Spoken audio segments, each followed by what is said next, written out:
Testing audio.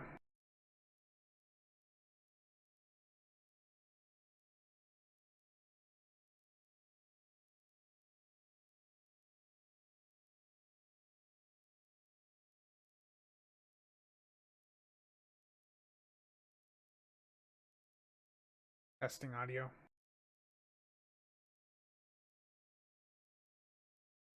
Okay, audio seems good.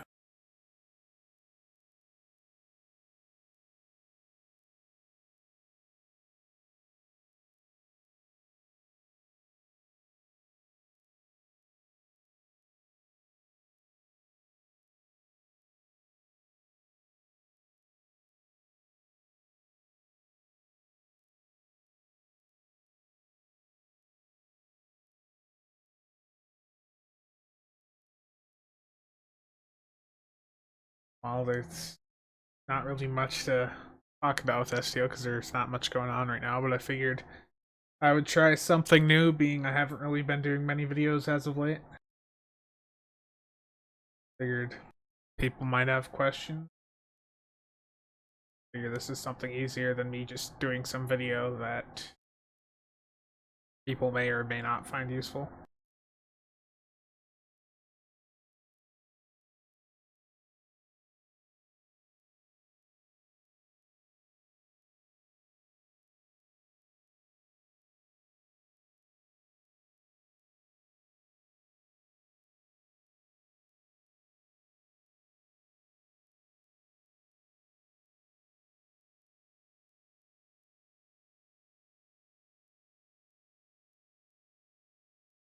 In the meantime, I'm going to grab some stuff and mess around in some queues or something.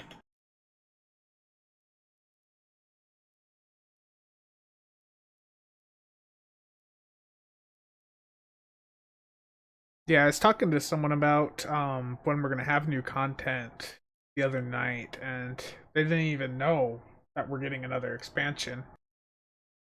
So for those that are not aware, we are getting a new expansion in probably 2 or so months, if I had to guess.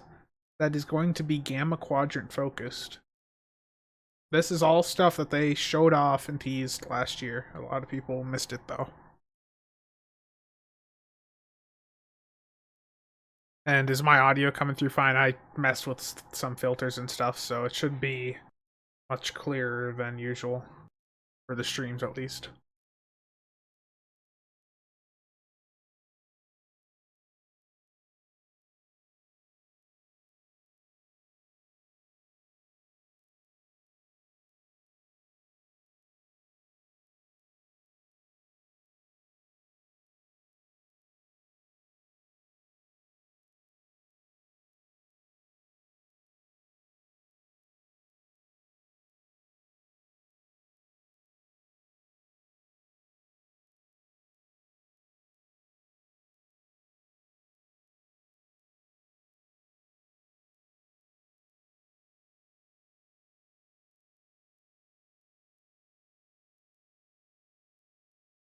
Yeah.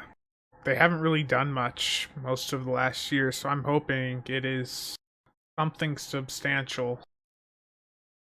It'd be a shame if all this time they've only come up with some small.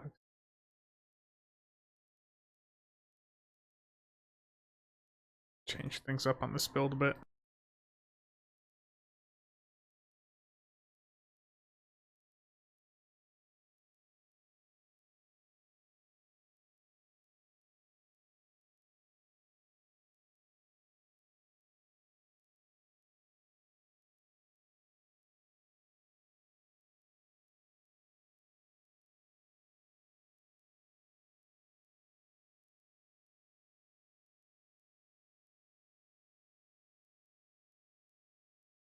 Yeah, with how the game is right now, um, there's such little activity in the end game for actually playing content. I think the game will go on for a few more years no matter what because of what the game is. But if this next expansion fails, I think that will be very bad for the future of the game. We've went through a pretty rough time the last year and a half with STO, so they really cannot afford another failure.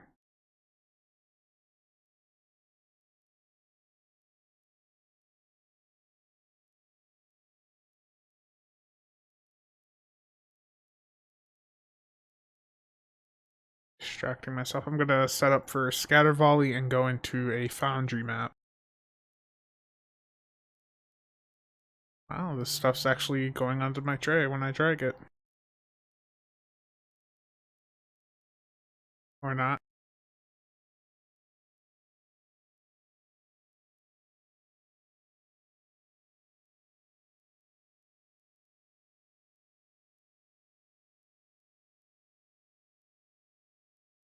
Yes, they do. We need more endgame content that is, especially with the queues, we need more that is not the time gate stuff that they were doing there for a bit. The competitive queues are somewhat popular because you can still do them fast, but some of those other ones that they've come out between Delta Rising and now have just been just terrible. They're not fun to play.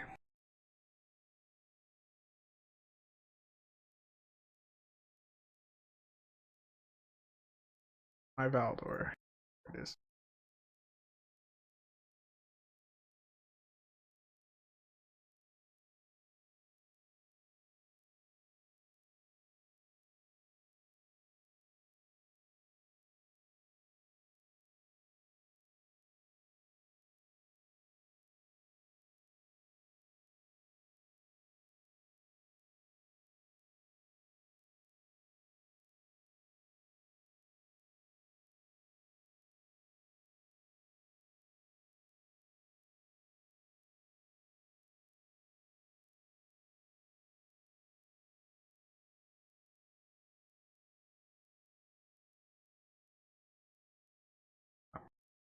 The rewards are pretty much a point you have to give up with them. They just don't get it.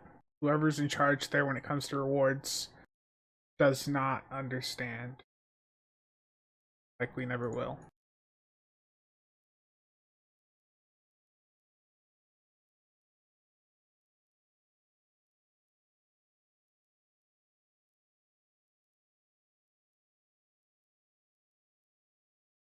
So what I'm gonna do here is just mess around in a Foundry map that I made a while back. I think I made this back when the show was still a thing, um, a year or so ago, at least.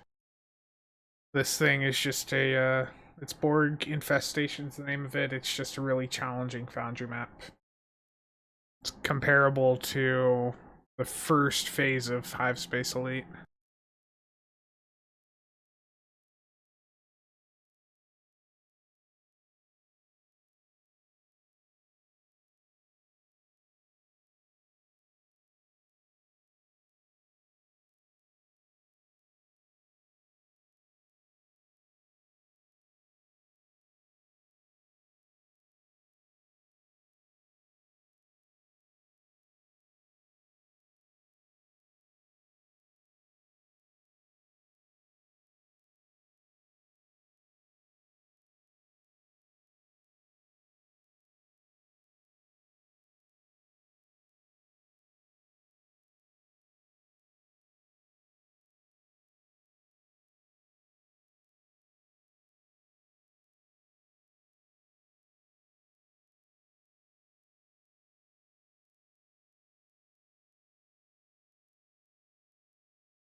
It's cubes jumping all over.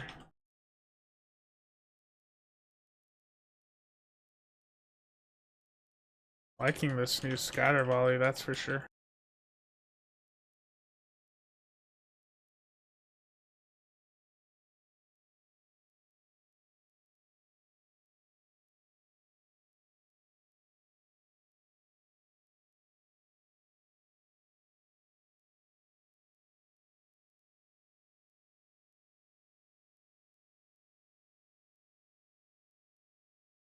Something was hurting quite a bit there.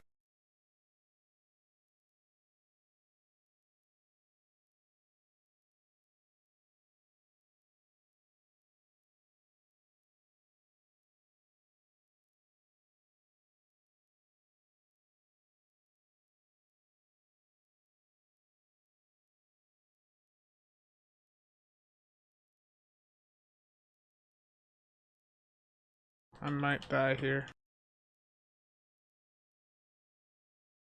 Yep. Just a smidge too much threat. Right, Doff's on.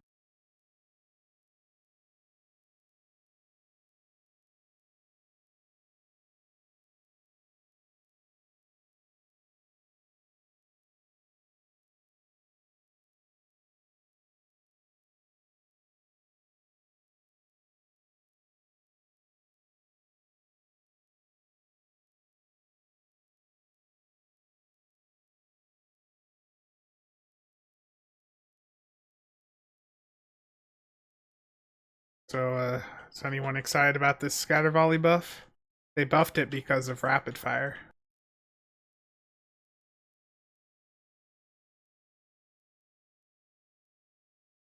Because there's people going around just killing everything with the cannon rapid fire builds.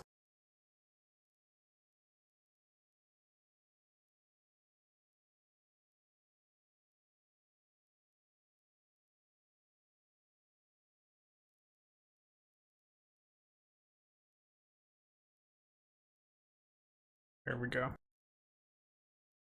Wasn't too bad, 174. The binaural infusion circuits is what I would go for.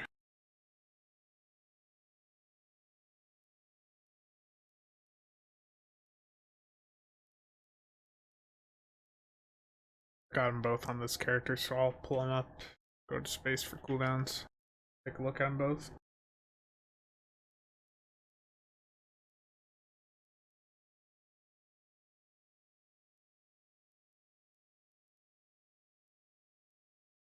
For Scatter Volley, they extended the range. Um, so the Scatter Volley now has a wider arc. So basically, if we look at the front of our ships here, when we hover over the weapon, do you see how it does this like cone? It shows you the firing arc. Well, now with Scatter Volley, it makes it so it's your weapons will lock into a 90-degree arc. So, I'm not sure if how it'll work exactly with dual heavy cannons, but it could potentially mean that you're hitting more targets in a wider area. Now binaural infusion circuits versus tachyokinetic. So actually, I have them both in my inventory. When it comes down to it, let's see, just do this. I personally like that, the binaural infusion circuits gives you a little bit of HP. The Control X in either one really doesn't matter. Tachyo does have the speed benefit, but I just personally find with how much crit chance we already have on most of these builds, that 1.2 is nice, but I'd rather have the extra 12.5 crit severity.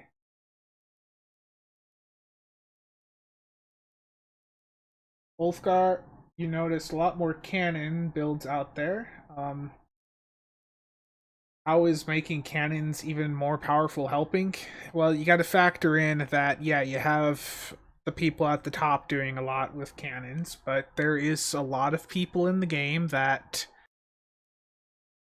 are not exactly the best pilots ever, so expanding the firing arc of the weapons means that there's less, it puts less stress on the pilot, I guess you could say.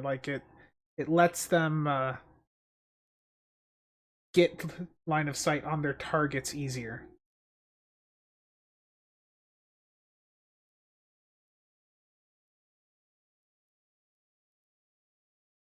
And I mean, really, when it comes down to the high end, Rapid Fire was doing better than Scatter Volley. In places outside of ISA. So I think that they saw just how much better it was doing, and they wanted to just give that little buff to try and help it. They want to buff Scatter Volley instead of nerfing Rapid Fire, is what I imagine it came down to. There were a few people that were complaining about the Rapid Fire. I know some of them close to Spartan. I'm just glad that they went with this over a nerf, because it would have been a shame to have seen Rapid Fire nerfed because it upset a few people.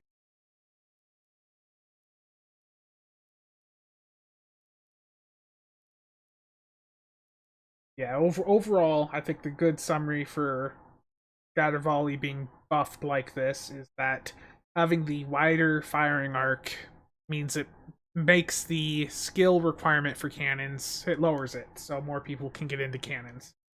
Which is nice because it's great to have alternatives to the beam meta that we were all dealing with for the last 4 or 5, how many years?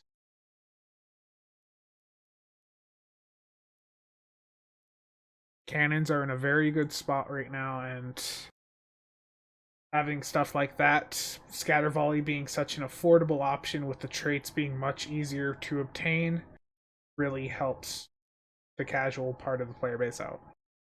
If they take advantage of this stuff.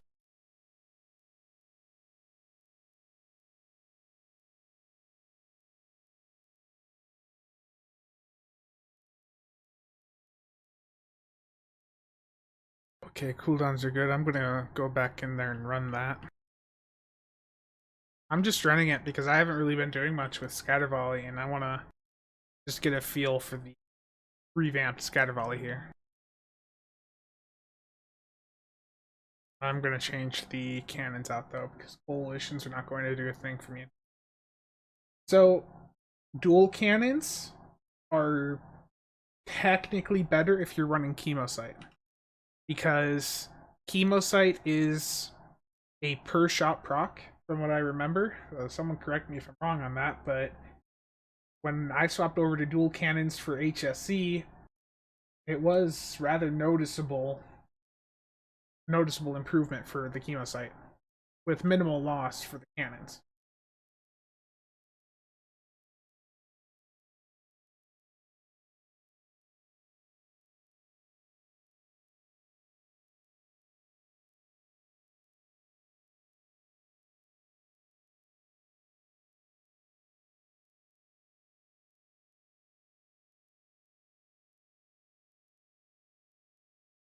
Also, some will notice that I'm not running full disruptors. Because they changed, well, they fixed the prolonged phaser cannon and how it interacted with scatter volley, rapid fire, all that stuff. It is worth using. So I swapped over to cannons consoles. I tossed on the heavy phaser turret alongside the heavy disruptor turret. That's in the last few days.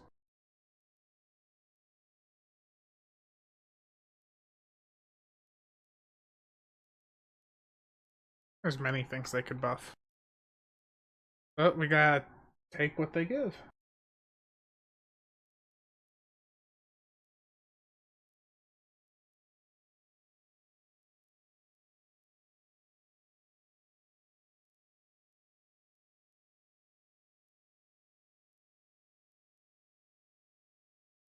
I would say crafted pen is going to be one of the cheaper routes, but even if you want to save some money, like if you just find any mix that just has crit D and damage on them, go for it. If you're missing the pen mod, the pen modifier is not as important as it once was, especially if you have traits like Cold Hearted here. This is from the winter event ship we got just a few months ago.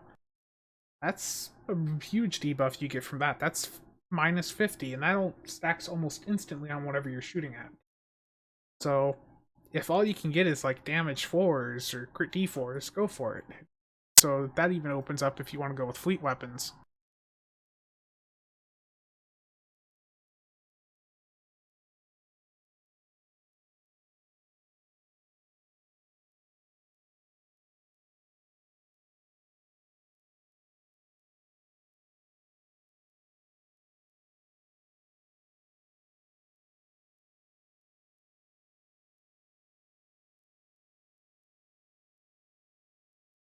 Hello. It's like a 15-second delay on the stream. Takes forever to load into Foundry maps.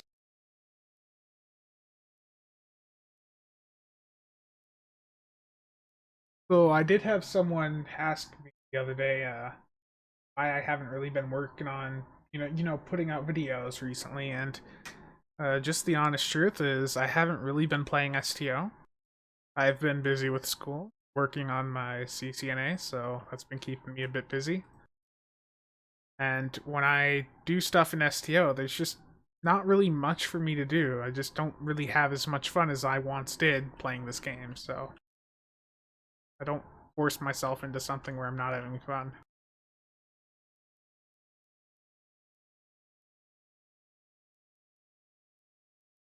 Yes, it does.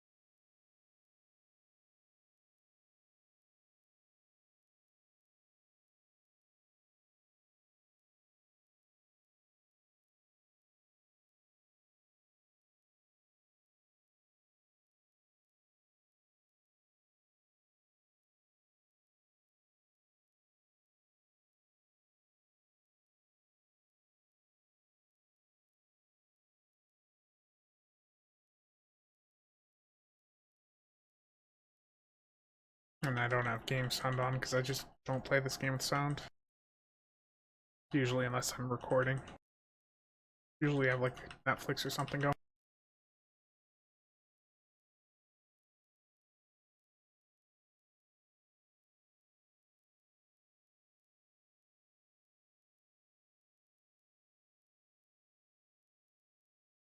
Can't see anything.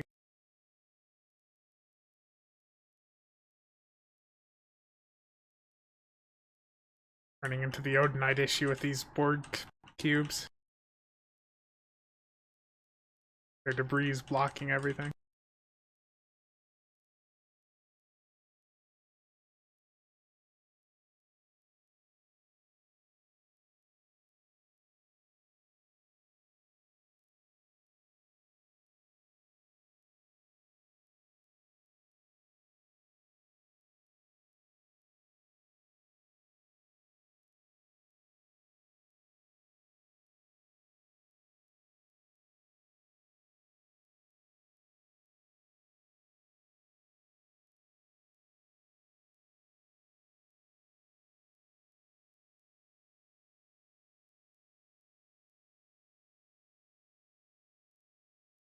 Aha. So close. Didn't get my warp shadows out there in time.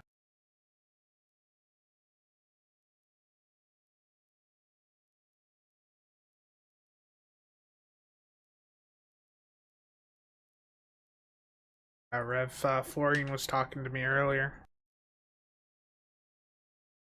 It's nice to see that it's finally pretty good. That really messed me up.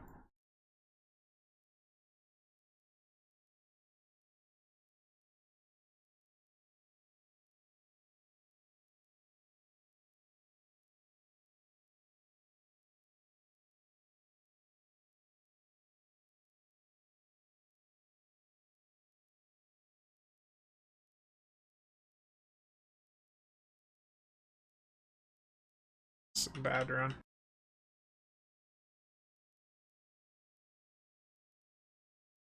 After this, I'll see what I can do to just give myself a little boost in survivability. Wish we got dill and rewards for most of these Foundry maps.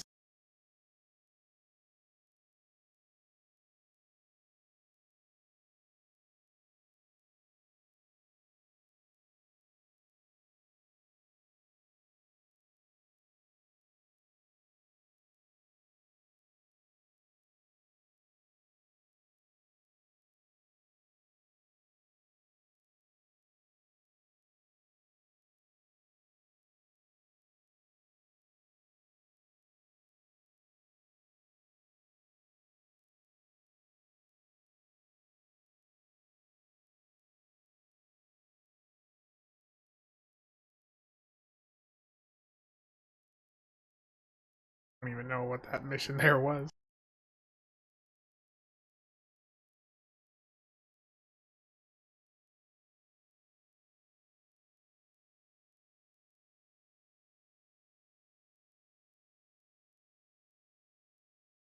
Yeah, when I was doing this stuff back in December, when we were talking about this map a bit, I was doing fine with just the Valdor, but I think I made some trait change. I tossed like a Blade of Honor or something. What to drop for it. I don't need Fleet Coordinator, actually. I'm the only one in there, so. That.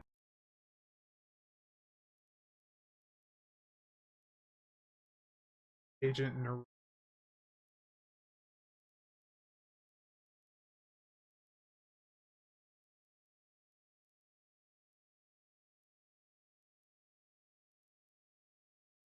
I see. Lauren was mentioning that one also. He was surprised to see, I think he was saying Jay getting a nice amount out of it. And it was getting more than the Rotomatter field, I think he was saying.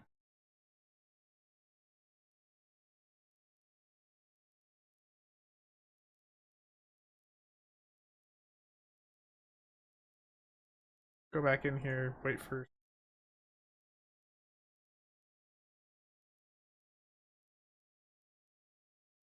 Yes, I know you like your Photonic Officer 3.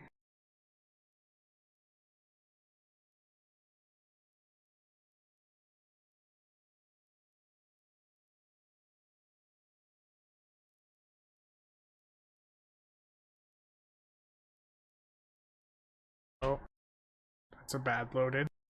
No ships.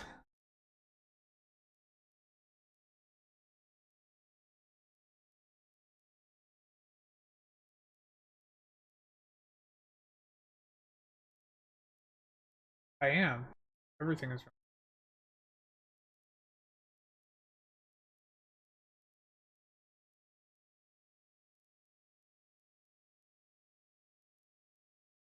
I've got like 2 minutes on the rounds that I need to worry about, so.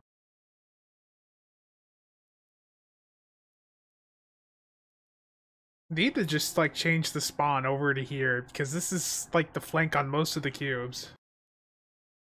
End up coming over to this side anyways when I start these. I don't know why I haven't just changed it. Attack. Watching you probe.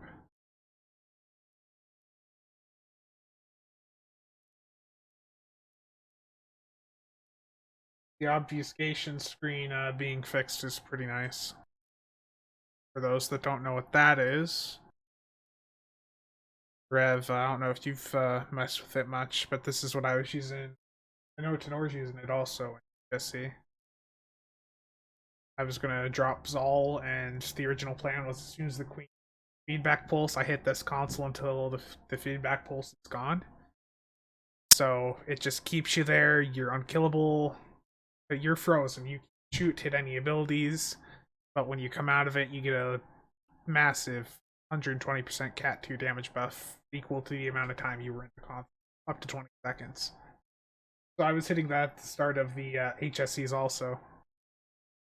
Tenor's doing the same.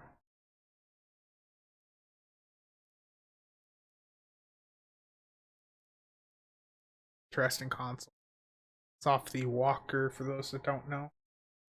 And if you're a KDF, you can actually go and get that pretty cheap right now because even though the Walker is not on sale for the low buy sale, Cross Faction Pack is. So it's only 360 low buy. It's a decent trait for an alpha. So that box also. I can pull it out.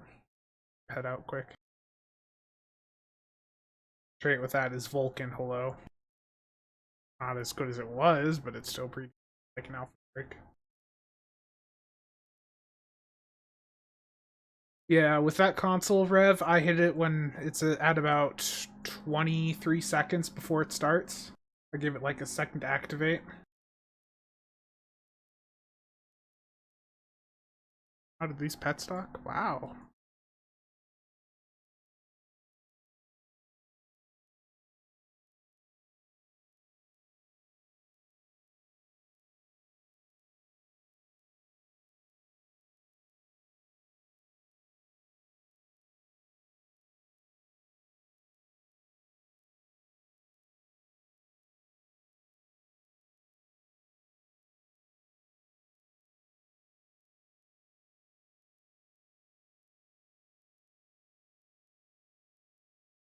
Alright, hold it, hitting DPR and stuff for a little bit longer. Oh.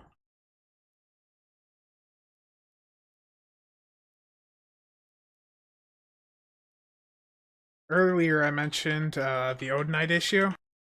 For those that wondering what that's a reference to, it's because Odinite, the Torp guy, used to complain about these spheres and all the Borg stuff blocking his vision in HSE. It's quite funny.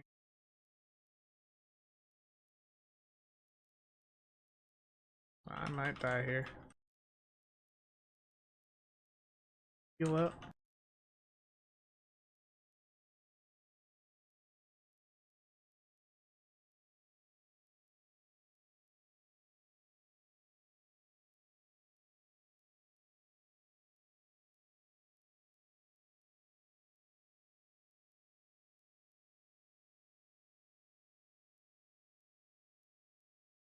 Nope, I'm dead.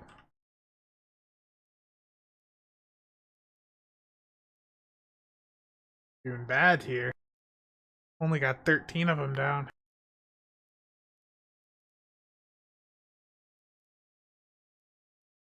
Camera shaking. Oh yeah, you gotta have that Battlestar Galactica feel. If you don't have that Battlestar Galactica camera shaking, then what are you doing? What's wrong with you?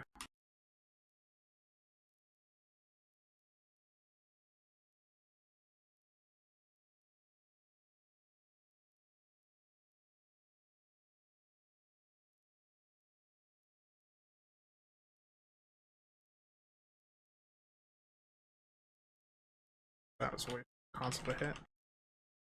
We're all dead.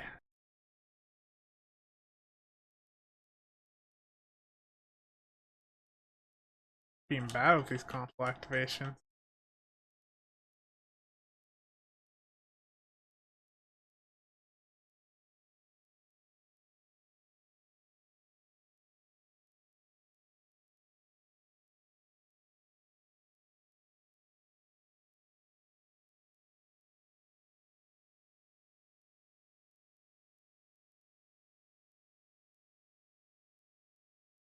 Spheres all the way.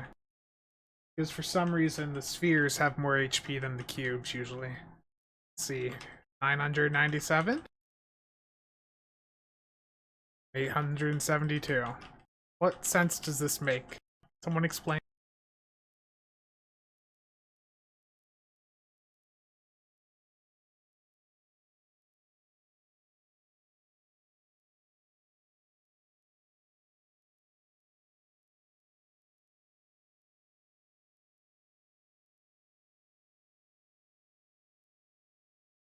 Each time I do this, my DPS is getting lower. I'm bad.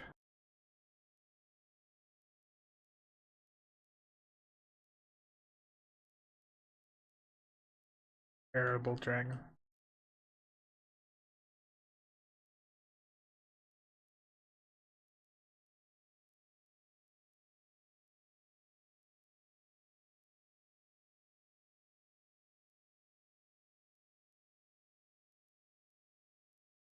Go do something else.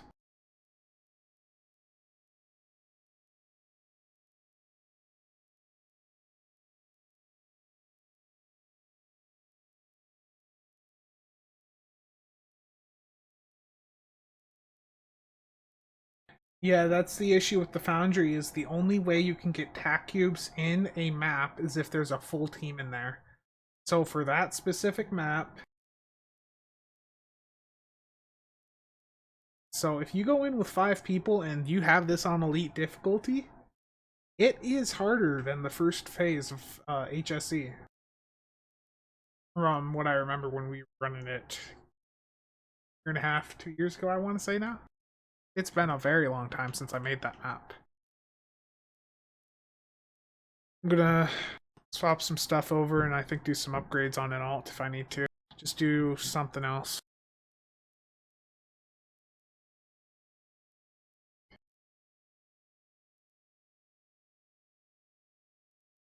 No, keep feedback pulse away from the Borg. It's already bad enough. We gotta deal with the feedback pulse they have. Viral engine overload at least isn't as bad, but they fixed it.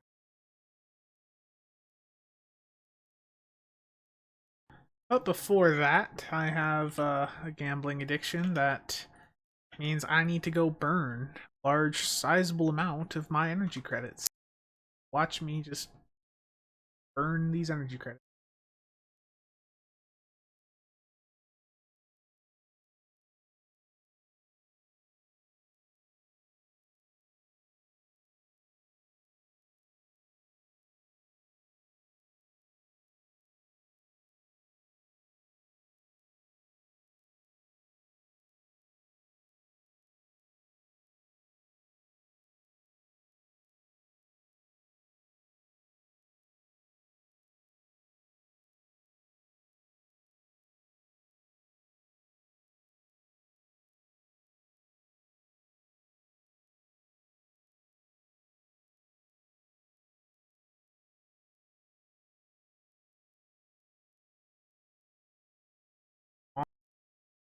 Nothing good. You can see with my inventory. Well, that was a waste of 200 million EC.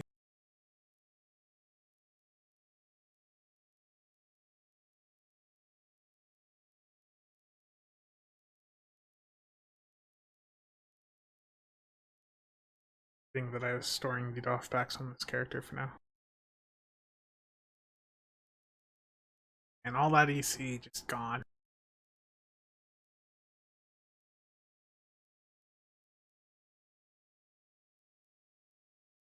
I know. It's terrible.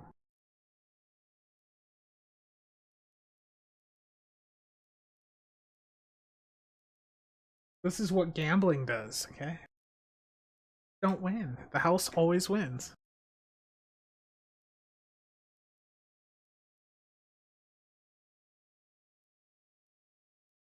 I could have done a lot with that EC. I could have bought me like a Shuckton or something. Got me the Sheller on another character or something. Oh, I just had to go and gamble. Very smart with my all of that.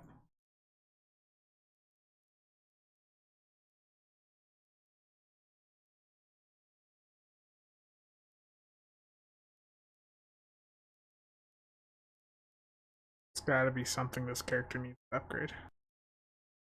Just know it. Check the bank first. Nothing? Okay. It's fake news right there.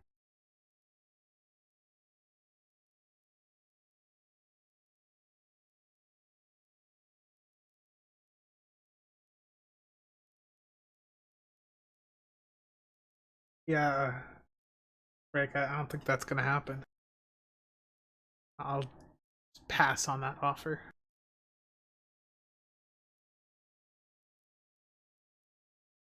Okay, I remember what I was doing with this setup.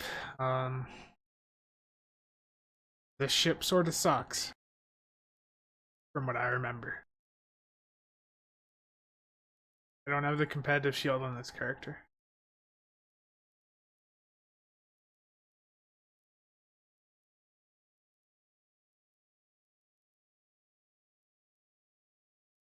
Oh no.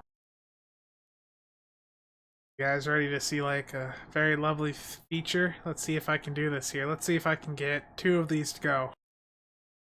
Yes. Just gotta click really fast. 2 of these in a single day.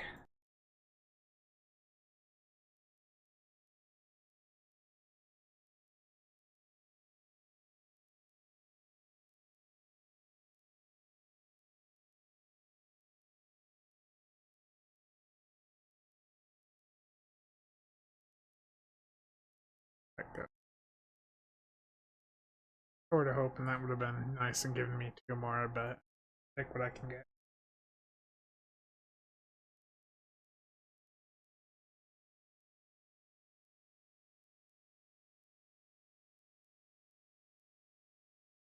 On this character, what is a good cannon ship for Fett? Of course, the Vengeance.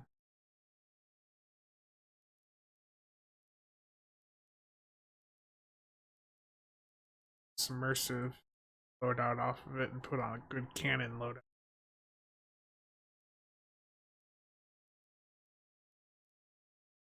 Tell me I have cannons. Slightly worried there that I wasn't going to have the cannons console.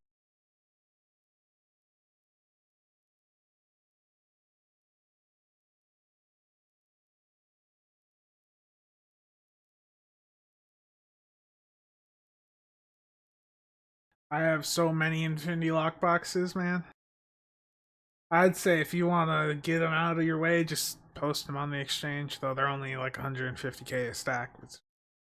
I've got a fleet bank full of them a long time ago.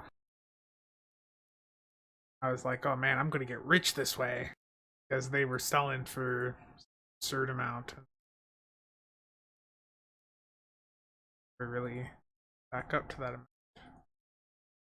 Really quite sad.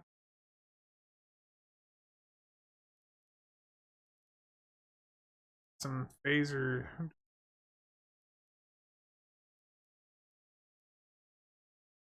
I'll just.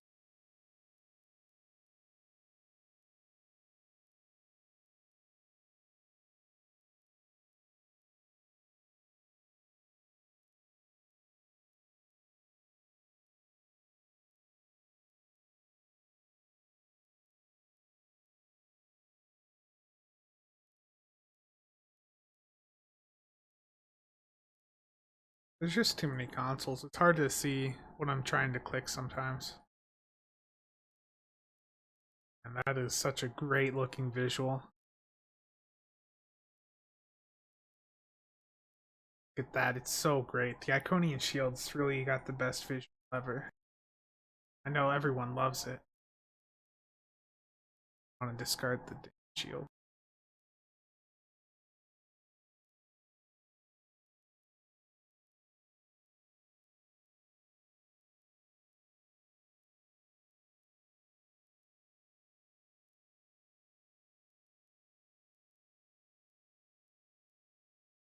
I feel like I'm forgetting things sometimes with these builds, especially after not really playing the game much as of late. Go with it. I don't have CRF for this character. Just gonna do a full scatter volley.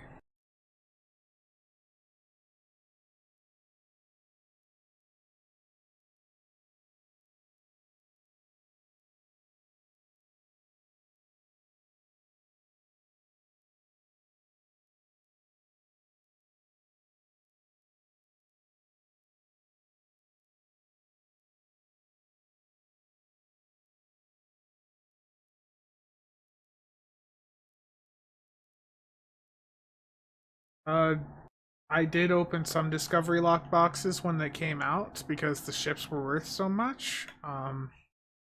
But since then, I've mostly been opening if I open any at all. I'm not sure what I actually want to run here. Terrible.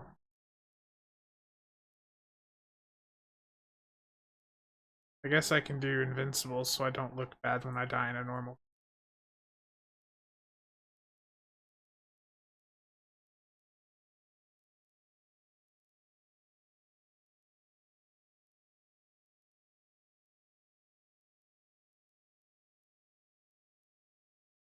See how bad this route is. Oh, that's terrible, Zero. You got a ban?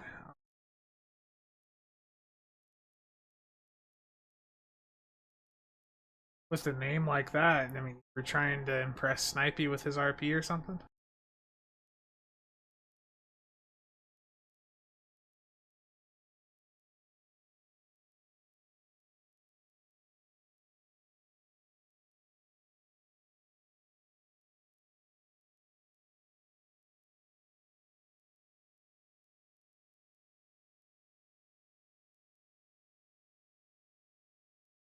I'm very sad to hear that too.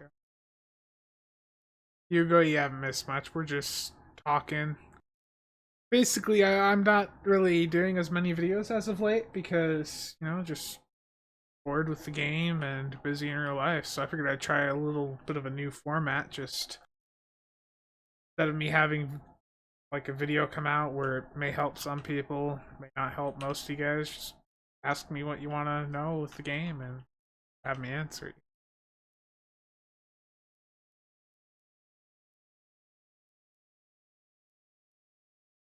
I'm gonna be very sad if that didn't have Gatter Volley on.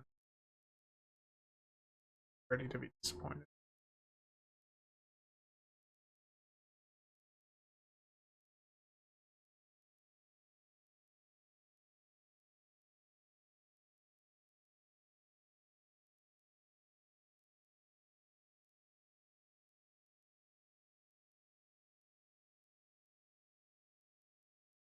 We need more DOF slots.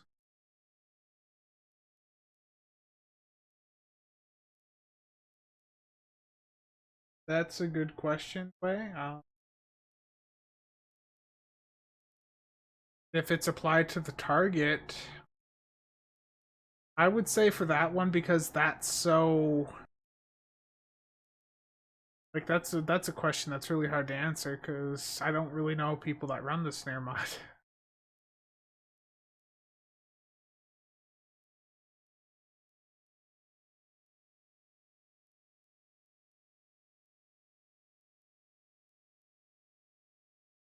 But if it leaves a control debuff on the target, then that should be a control ability. So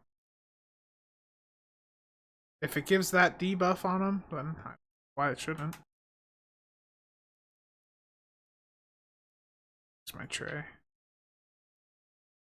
I'm playing at a different resolution, it's a normal 16 by 9, so my tray is all messed up, squeezed together. I'm normally playing on an ultra wide, but that messes up the video for people watching. So I had to fix it over. Second mon aspect. I could pug ISA. I'm gonna die in this build. This build is terrible. If I could just drag abilities to my tray. Cryptic, it's been 7 years. Can we do this already? Cryptic?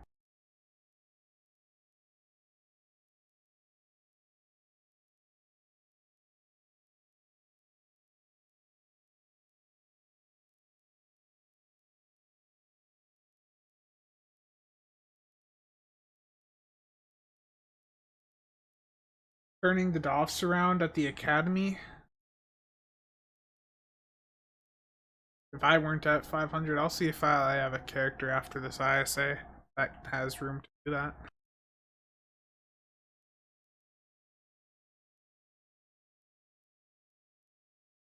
That's gray. And I'm going to sacrifice that energy weapon officer for fabrication and RSP. Don't worry, Zero. I aim to disappoint.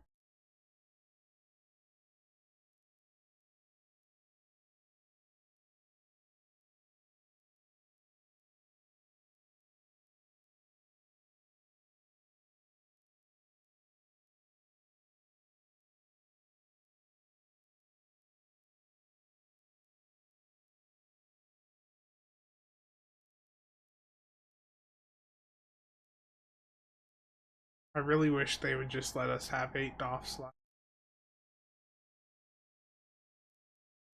That's the maximum their system allows. What's coded into the game right now.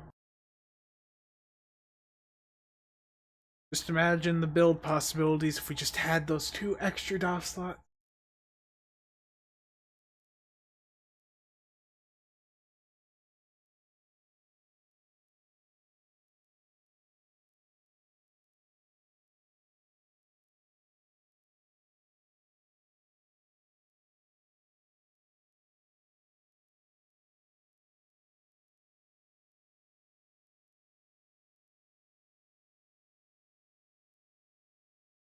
I've not done any like heavy doffing in a while, if I'm being honest.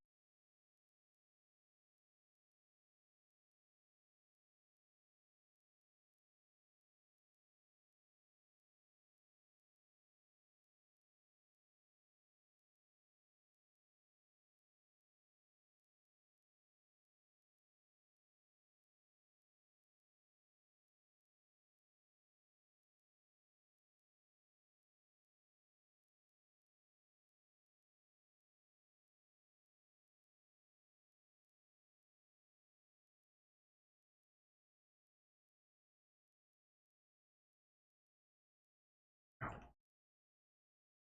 was hoping that would give me drop me below 50.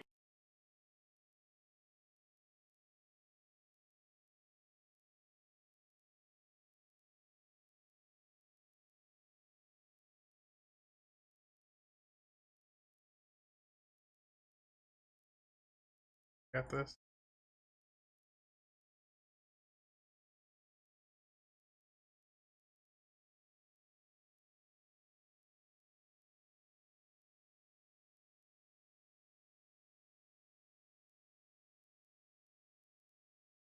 Go.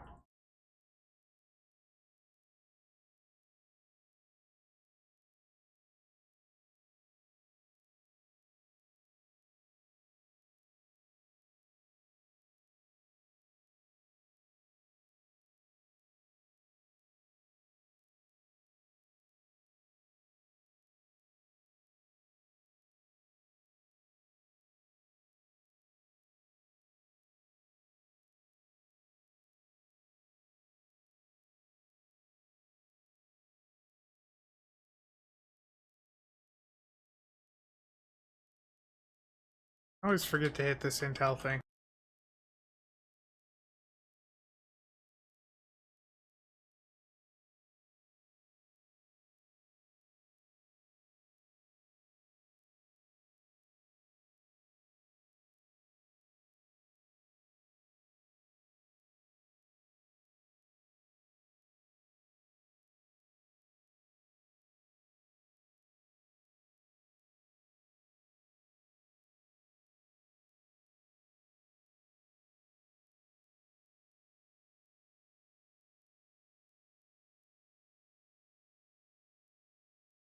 A 155. I'm just rusty with this.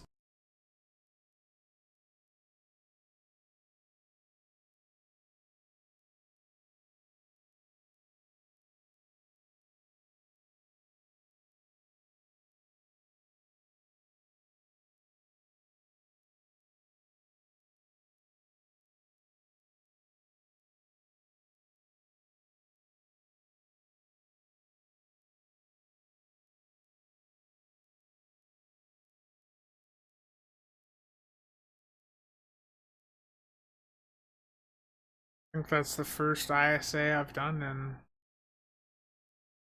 few weeks.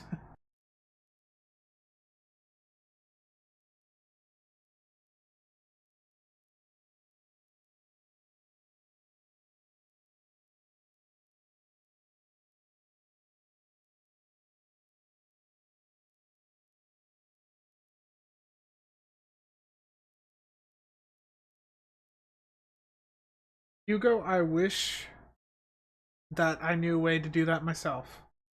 Admiralty takes time. This is because it doesn't auto slot stuff. Unfortunate. I'll pull up the parse from that. Take a look and see how bad I did.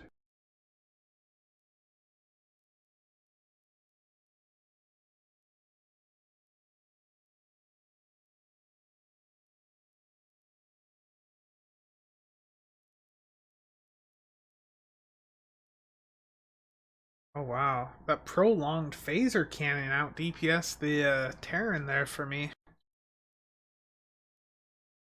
That is impressive.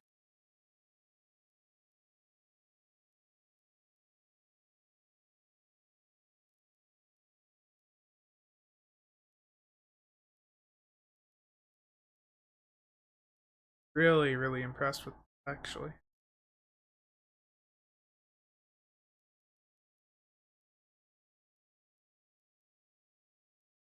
Give some more, get some more data for that though. That's falling in line with like Florian and Rev were saying.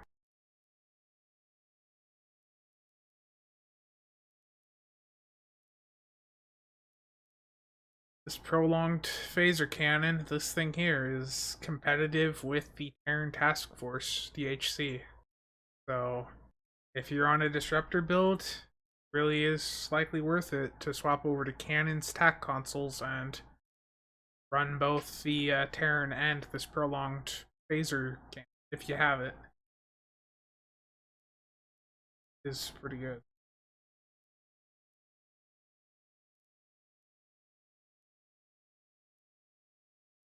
Bad to say, I actually have like nothing to upgrade on this character. Open to upgrade something with upgrades. Put them back in the bank and swap characters.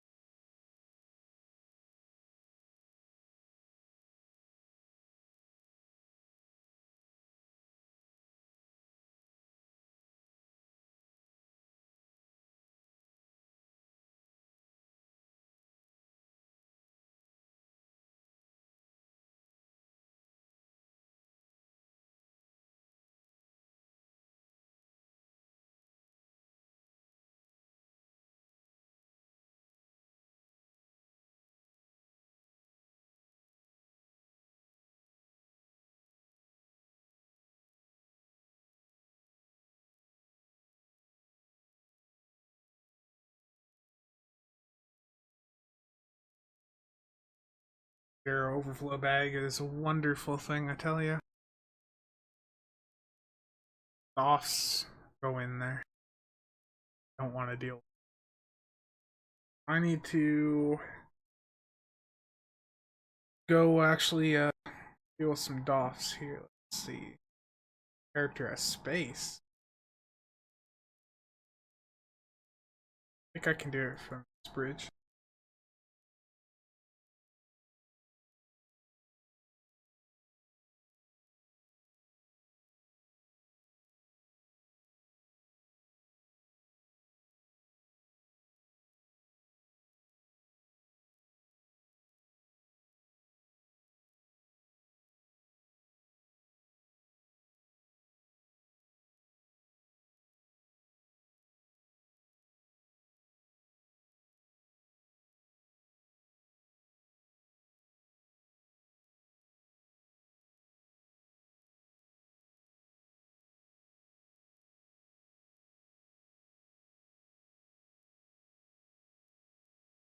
Yeah, there's a lot of stuff that may be epic, but it's not as valuable as it once was. Off. Trying to remember it.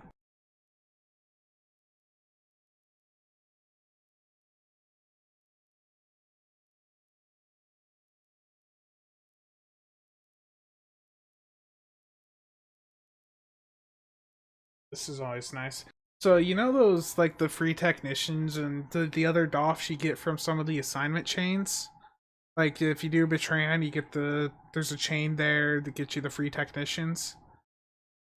Um well, those are bound to you, but if you break them down from very rare, like through these personnel assignments, you break them down so it'll take the purple and give you 3 rares. You can sell the 3 rares. You can keep breaking those down, so those are all sellable. It's just the initial ones are bound, and after that, they're not bound. Why don't you break them down?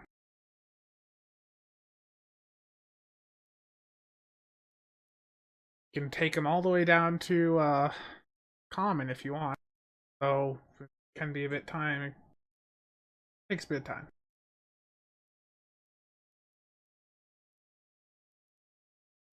This is the mission gain damage to mentioning there. That the personnel officer, I don't know, can you access this on any bridge? No, you can on this end, the Huffley. But I haven't used one of the DOF ships since the old what was it, the console crafting thing way before Delta Rising.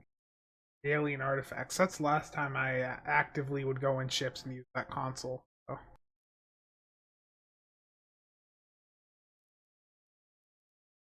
that was ages ago. Using them powered alien artifacts and the strange alien artifacts. Oh, how I used to make my EC.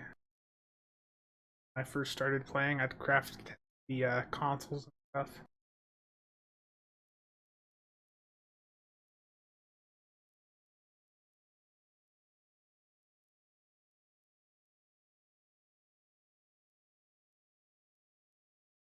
Well, I think the closest thing you have to a T6 Toughly is the Amory, and the Amory is the cheapest promo ship because this doesn't have the most popular layout ever.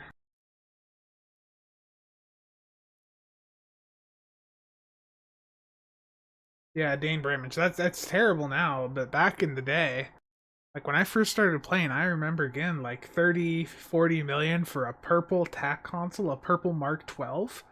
Back in the day, that was amazing.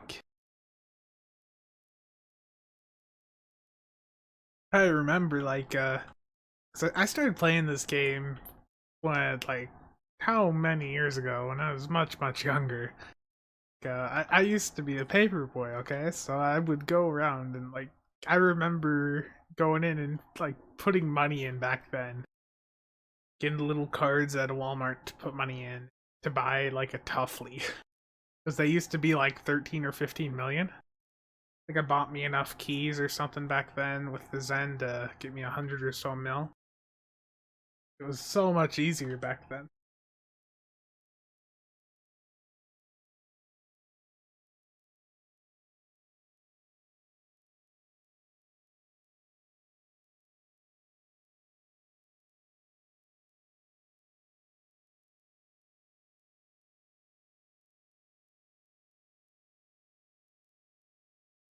When did I make this character?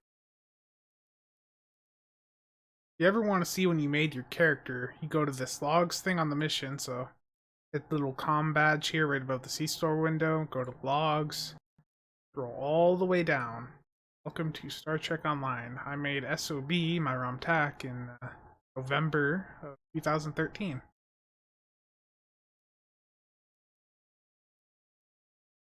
And at that point, it pretty much became my main.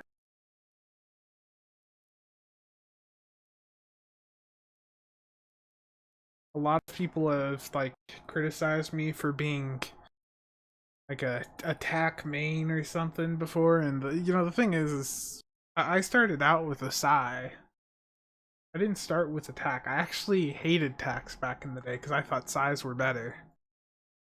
Um, I was a bit stupid when it came to the game mechanics back then, and it took me a little bit to learn some things, but uh, the science, starting out with science, gave me a good idea of how the other careers went when I eventually did go over to attack.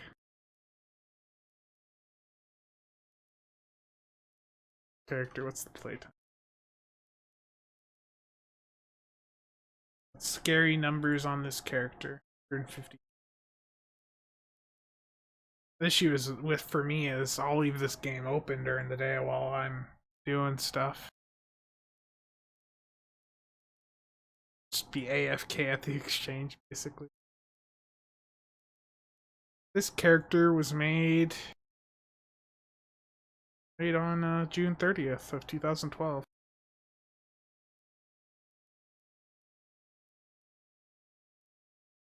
This isn't my first account though. Like I had one before, but I couldn't remember the login info, so I made this account. The original account, my computer just couldn't handle it. I think I tried that with the free trial back in 2010 when the game first came out.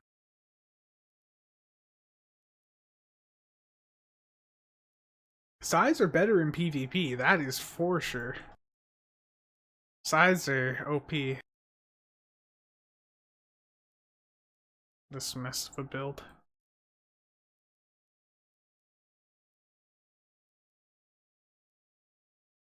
This is actually a somewhat. This is set up somewhat for PvP.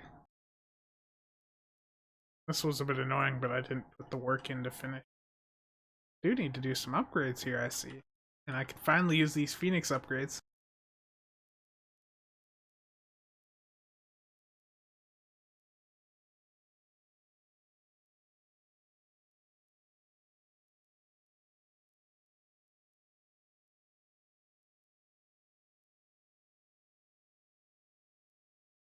If y'all want to see something sad, here's epic tractor beam mines. This is what happens when I'm bored with Phoenix upgrades. Such a worthless upgrade, but it's nice to have them epic.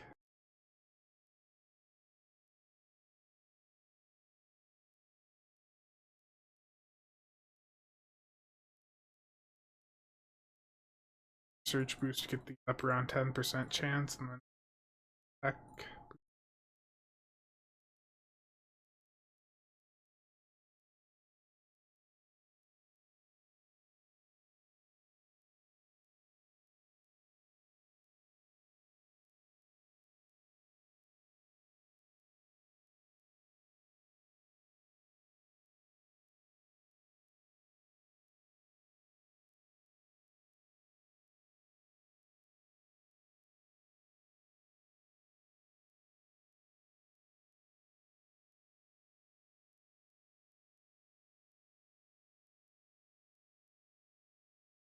Yeah, that slash plate is very. It's interesting and it's also scary at the same time on some characters. I popped this open, it's bad. This character's 153 days. Like, if I add up all my characters, that's a number I don't want to know. I certainly don't want to show that on stream. That's just an embarrassing number.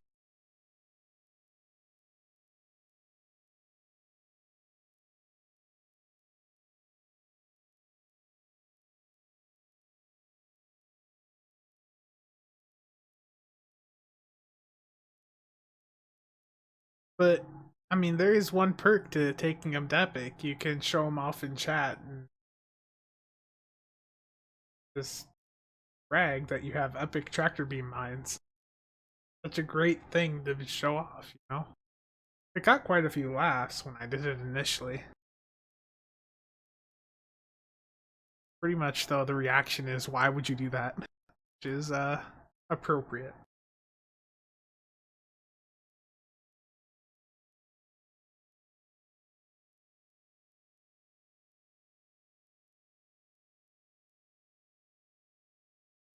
This character might.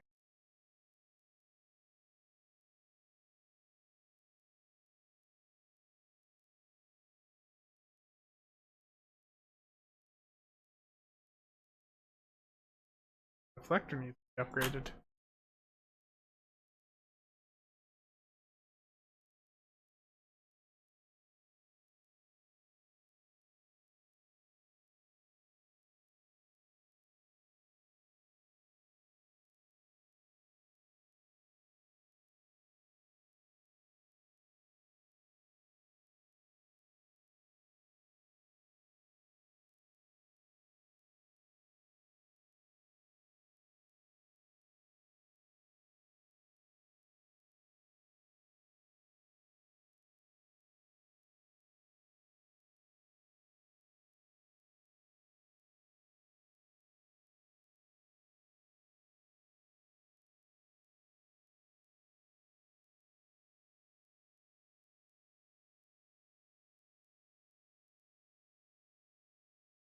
Zero, you know, I think I actually have those.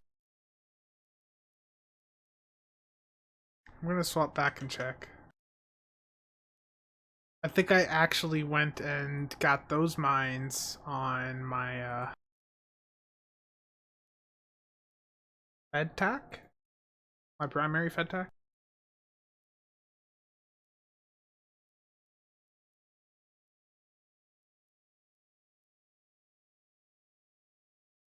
You know, those tractor beam mines, you'd be surprised still how effective they can be in PvP.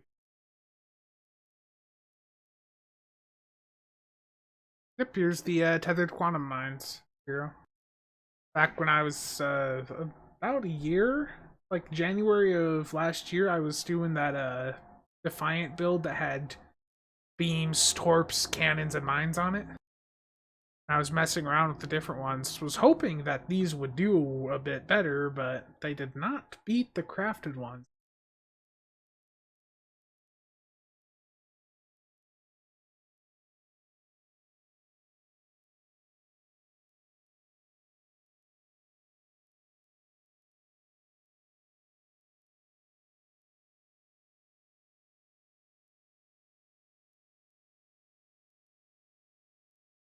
Keep going around, see if there's anything else to upgrade.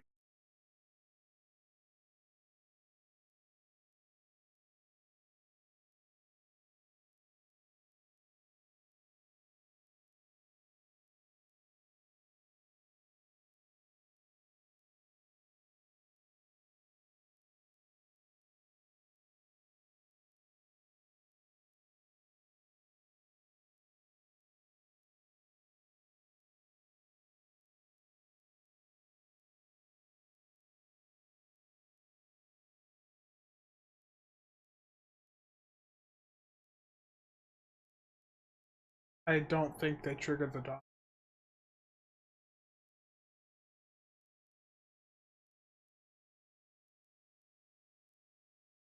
Upgrade the neutronic at least. Maybe those constants out of my research.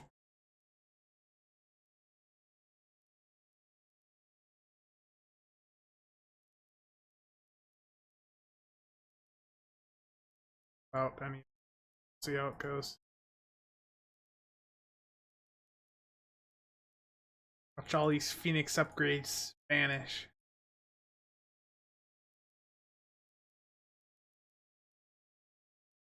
I'll use it.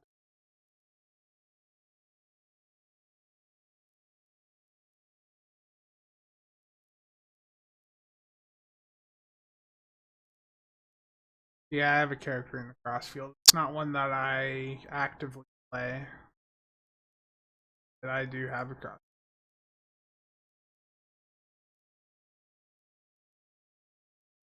You may not like it. I like Discovery.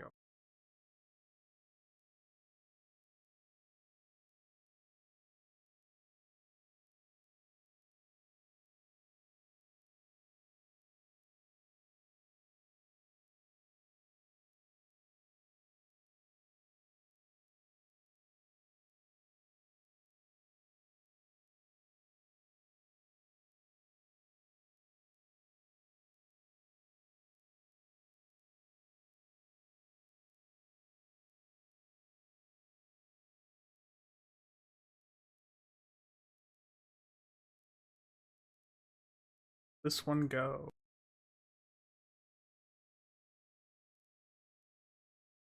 Last upgrade.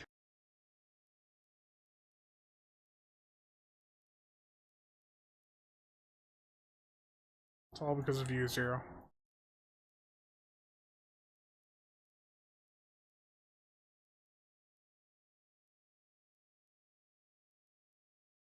You know, Discovery, I didn't like it at first, but it got better later in the season.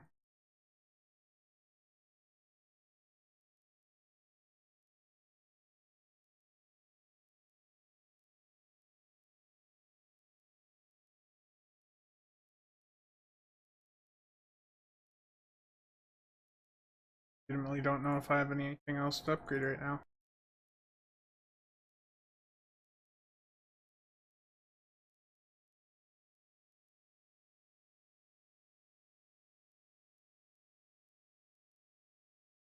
Just anything to be up.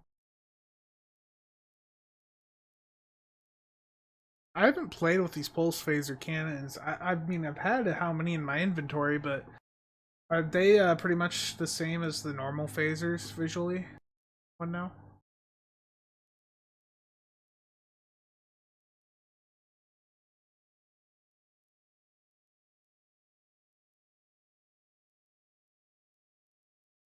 So I think I have a decent pulse phaser weapon somewhere. Okay.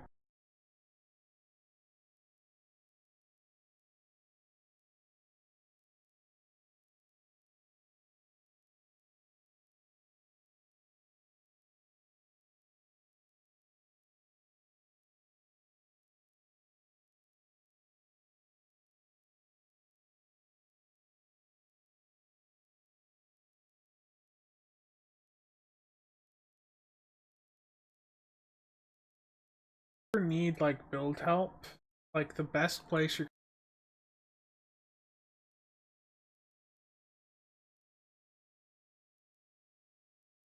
like they have a format that you can do. They do not like it if you don't follow their template, but if you have like an STO Academy link and you just post the STO Academy link on on here in a post, they'll usually help you out. We'll have a bunch of different people advice. Everything here has a comment.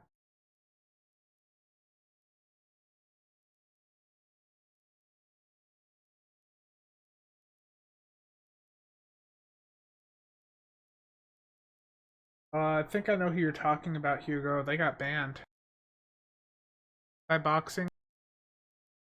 Yeah, he was popping up in Karat. And then he just randomly disappeared.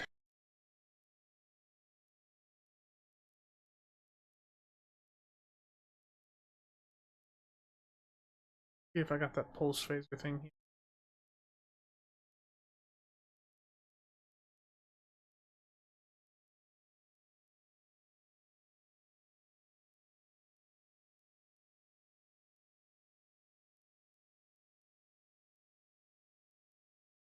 Oh yeah, them default cryptic builds.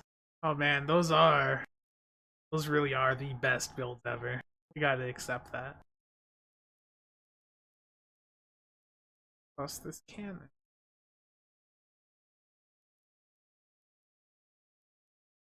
Upgrade weekend, so I'm not wasting all of these upgrades at a bad time.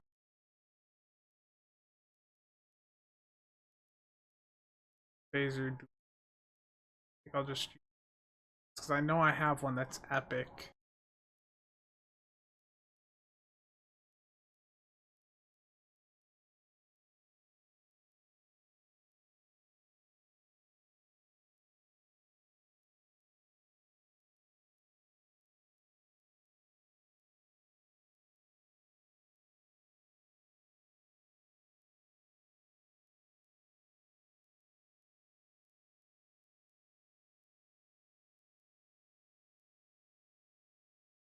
There's like one dev at Cryptic that I know that knows or has a good solid understanding of the end game.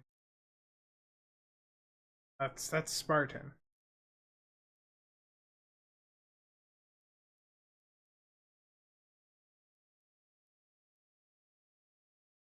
Cannon.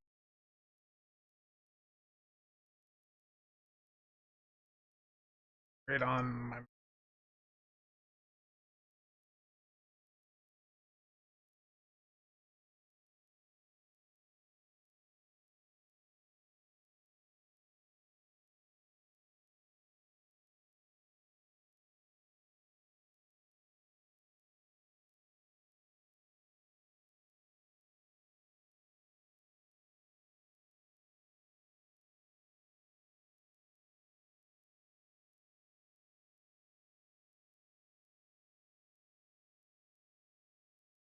clear my mail out.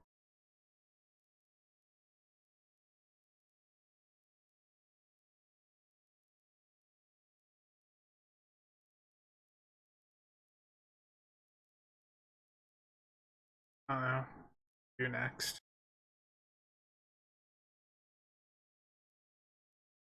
Not really people on for HSC right now.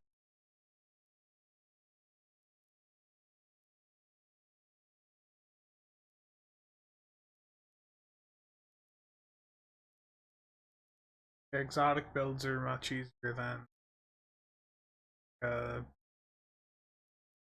just typical FPS build. Exotics, I mean, it can get tricky at the high end, but exotics are certainly one of the easiest play styles to get into.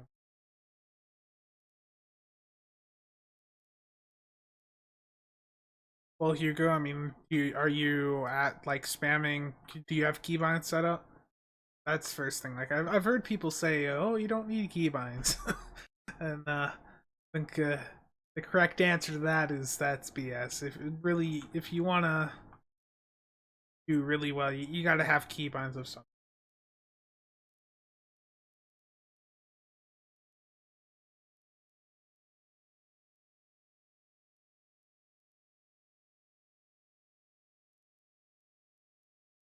Do let's do a. I'm gonna swap back to my Fed tac. I'm gonna do a cannon-ish theme tank on one of the Fed crews, the assault crews. Hugo, you gotta set up.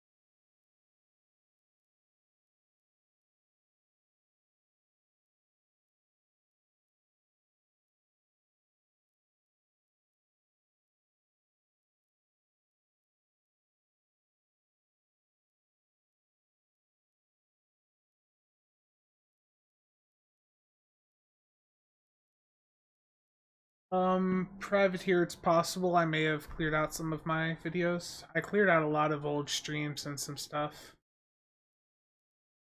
I did that like back into November, December. I was clearing out some videos that didn't have much content. It's possible I may have hit something that had build on it. See, I'm gonna see if I have that tool on my computer.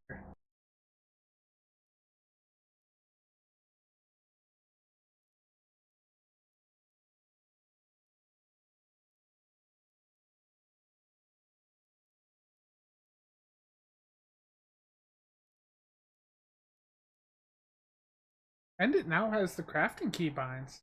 I saw there's an update on it, like on the page.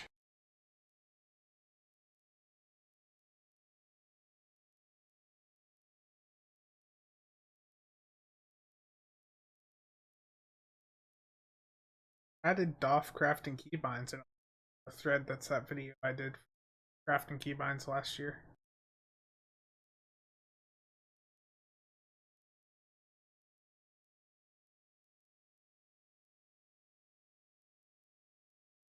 Got a wiki for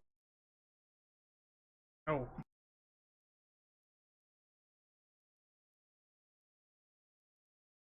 Bad push to talk button.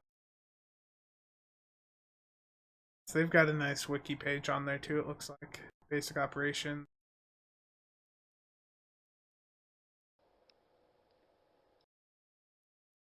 It's all there that you can get.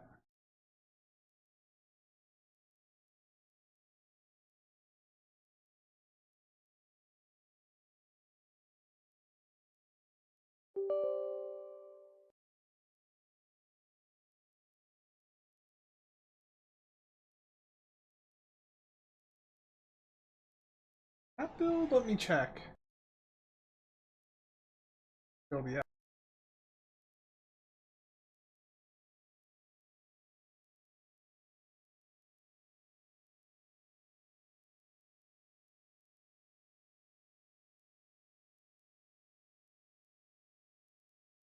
Summer of last year.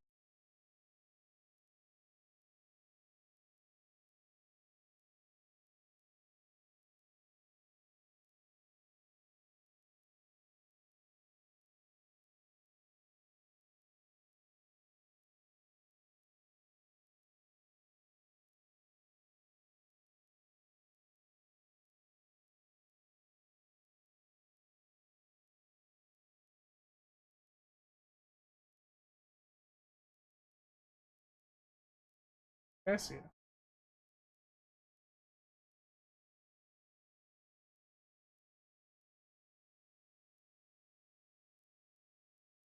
That build's gonna be slightly outdated now, though. That's why I removed some of the videos. Like I had people come in and post in comments. Like I had someone just a few weeks ago who was saying they upgraded some embassy consoles. There's just, I've got how many old videos, and I should go through and change the title, but it just a bit of time to go through and look through each video and be like, oh man, this build ain't gonna work anymore. You just gotta hope that people know that if it's from before season 13, so before spring of last year, that the build is probably not effective.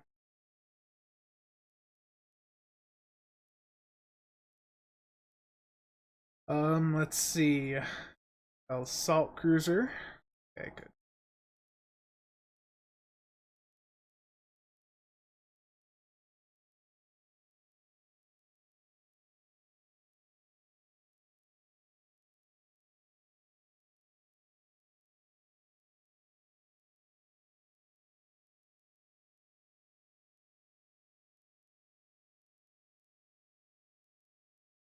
Oh, Amir.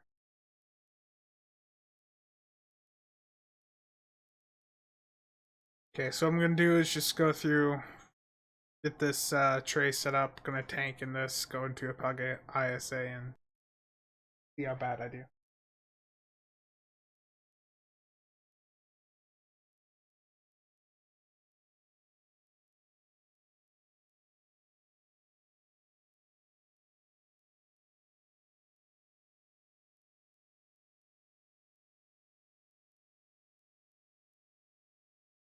I also had people coming at me as, just wanting build help.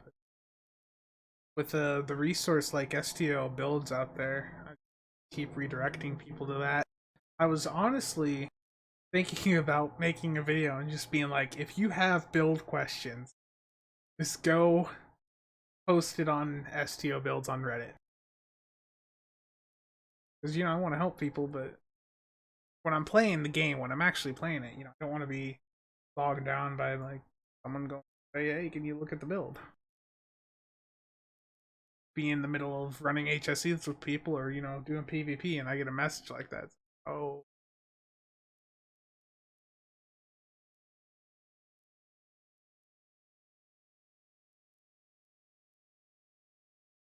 I'm looking at my other monitor, so correcting me. Change traits.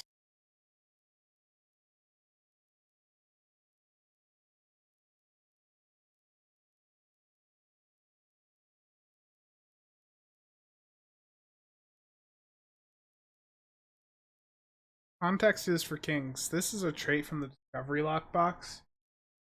This one's pretty deep for those that haven't picked it up yet or at it. It's like, I don't want to be ignorant to people, but it's like when I'm online and actually playing the game and, doing stuff with people, I just, I don't want to stop what I'm doing and go and help them with. Not trying to be mean. It's just when I'm playing the game, I want to play the game.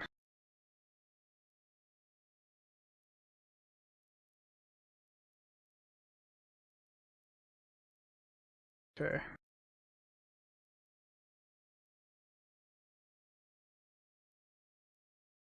Fall trait. Here it is. Doing Delta Prime, I guess.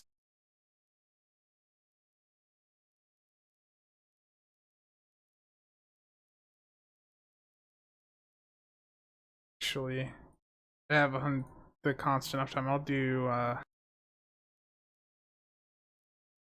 charged. Do chemo 2. Distributed targeting 1.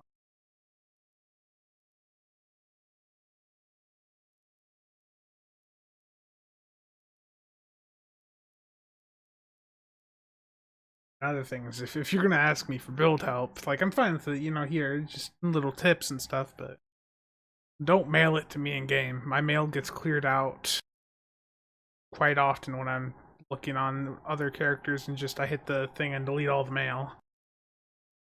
I, I usually don't go through and look because there's too many exchange mails.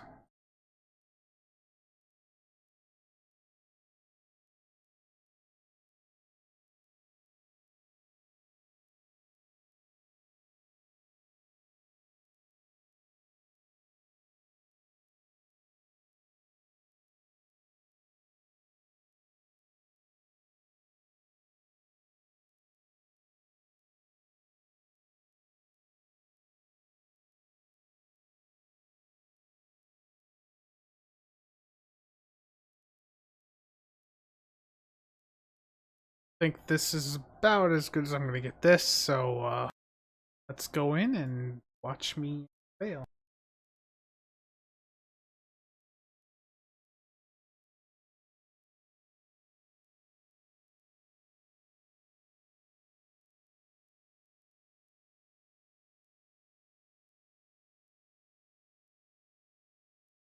Yeah. So to delete all mail, that person's lucky I saw that mail.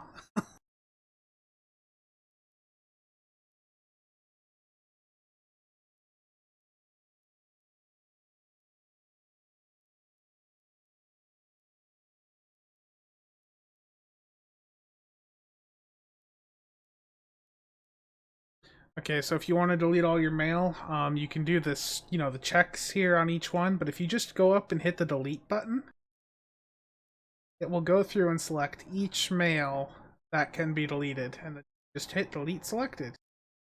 Easy as that.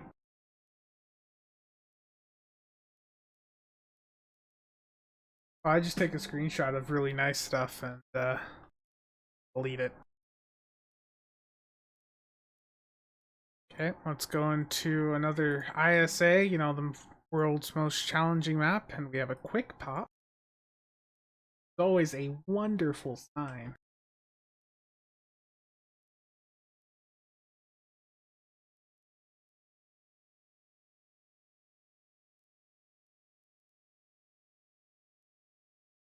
Most nonsense build? Ooh. Probably one of the side PvP builds. Those are a mess.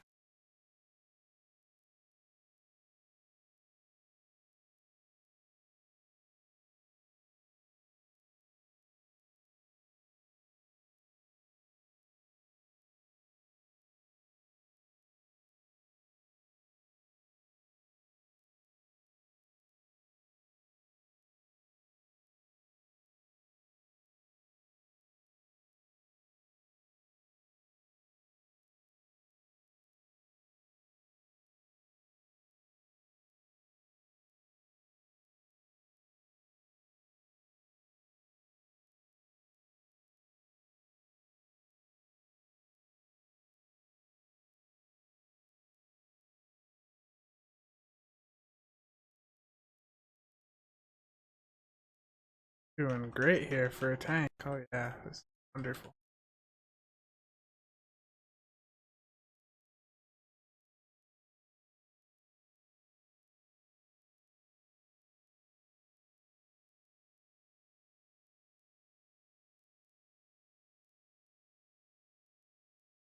I'm gonna die in here.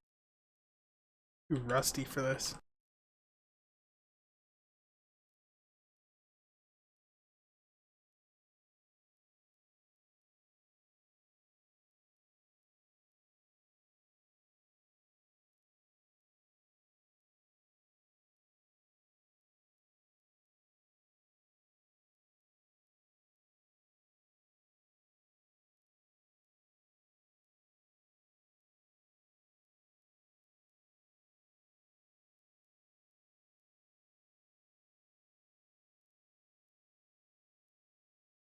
I should have Miracle Worker primary on. Think of that.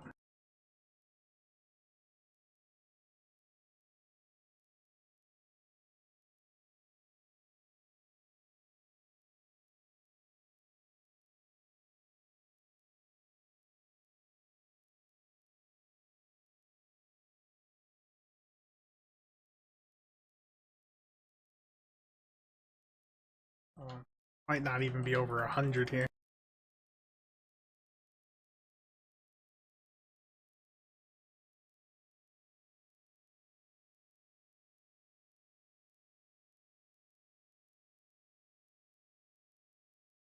Nope. I am too rusty.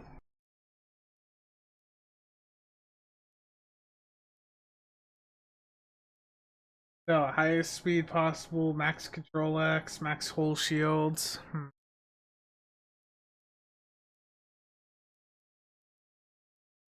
I think the most whack would have been like for that specific definition was back when we were all trying to cheese the Drain X stuff before we removed it from the parser. Like you buff your Drain X up super high for Quantum Phase and that Vesta console. Cause that Vesta console was doing such stupid DPS.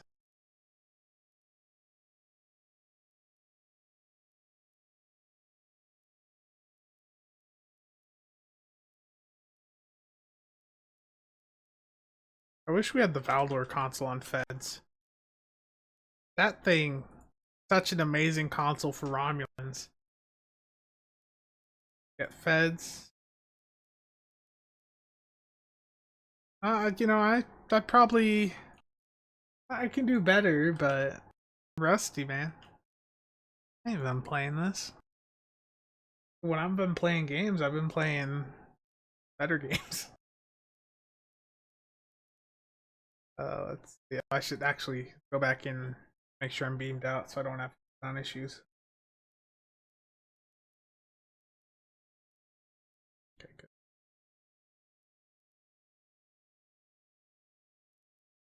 I had some ground builds. There was a point where I did go in and try to do some ground DPS records, and I didn't stick with that very long. I just couldn't really stick with it. It just wasn't fun. I think would be the proper way to say that. It just ground in this game is not something I enjoy.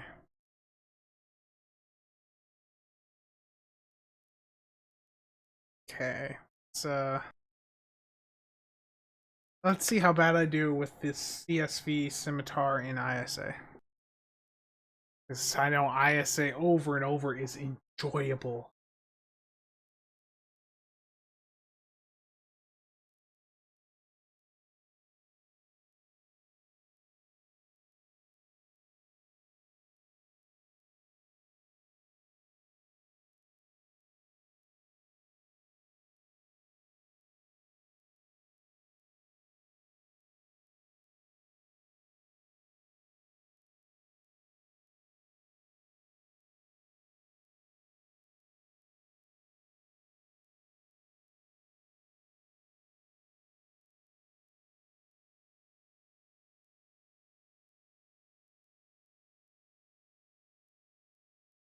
Yeah, there's been other games competing for the time I do have when I'm playing games. Rainbow Six Siege just had a nice update. Well, I guess not nice, but a decent update.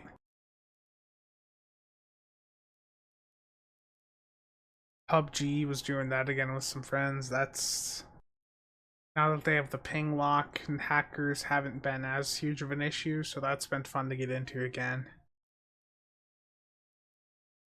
I just bought a HOTAS. Put up actually.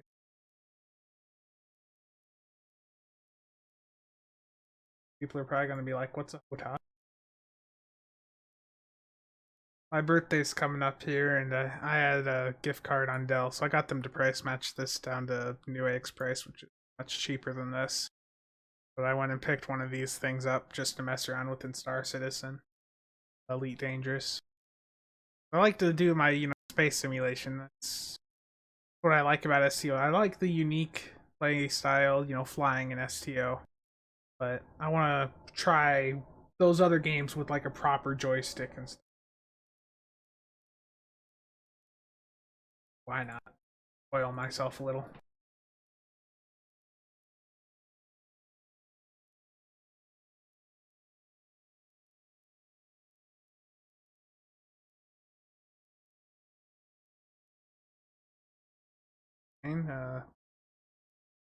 at the end of the month, but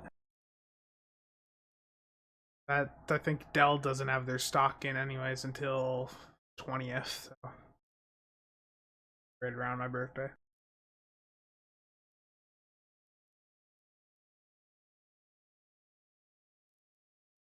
Okay, sounds are good. Just double check stuff before I go in. I have the Valdor on, so I'm just going to rely on that for survivability. Usually enough, anyways.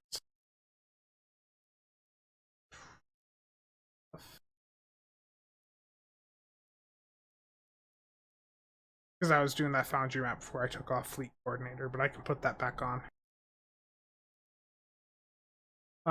Flight sims. I like the stuff for flying. You know, I when I was younger, I used to be really into like the Ace Combat games. Like I like flying planes, spaceships. You know, Snipey was wanting me to get into Star Citizen. So I bought a starter bundle for that like 2 years ago. It's a bit difficult with a keyboard and mouse. I mean, I could do it, but I think I'd rather try it with a proper setup. And I had that Dell gift card to burn, so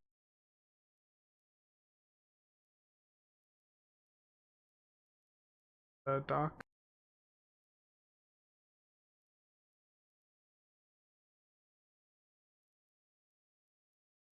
Yeah, I've seen there's a few other games on Steam and stuff, so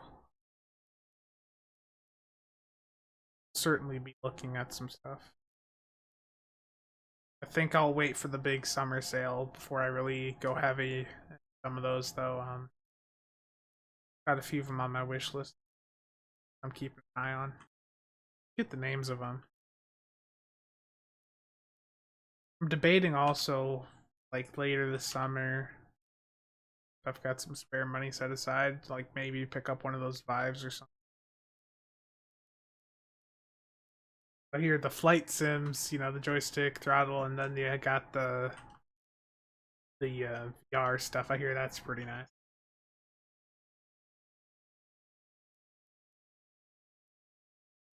See you around there. Very much. Wonderful name there. Gonna go.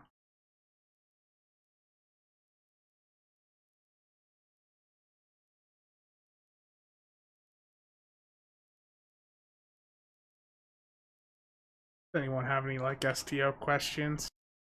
So I mentioned this at the start, but um I was talking to a Fleety the other day, and they mentioned that they didn't even know that we have like a big expansion coming up.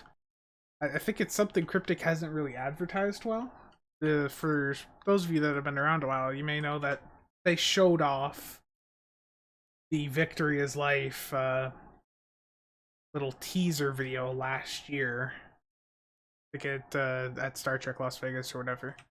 But they are coming out with a major expansion here in likely just 2 or so months that is going to be Gamma Quadrant focused, and it will hopefully give a massive uh, influx of new players to repopulate the game. Something I'm very much looking forward to. Should all be prepared in some way or another. Gamma Quadrant, we don't know quite yet what they're doing. We're going to find out soon, being they're now starting to put stuff on Tribble. There was just a big Tribble patch the other day, and they reactivated the Red Shirt server. The Red Shirt server will be for updates to Holodeck, and Tribble will be the test server for the new expansion. It's on a new code branch. But I'm pretty excited for it. I'm not sure, what all we're going to get, but I think it'll be very interesting if we maybe get a new faction or something. Like if we could play as a Domain character or Cardassian, be really, really interesting.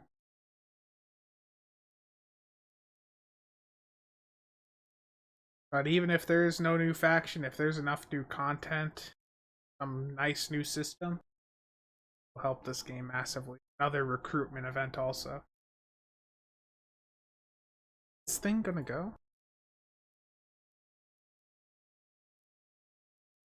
Faster queue times when we get more people also.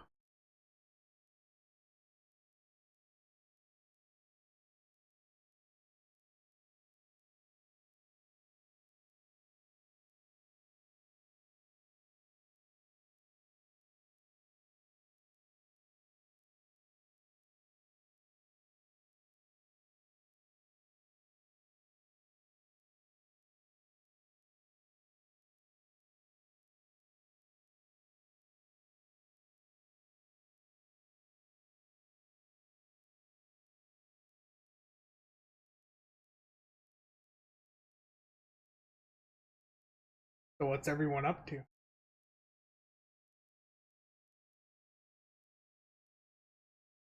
Yes, the still suck. So it's nice that we can now queue for everything.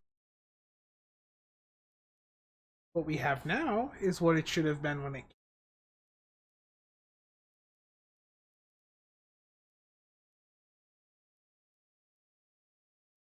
The way I think what I'm like with that would be the influx of new players would, in a way, make all the queues activate.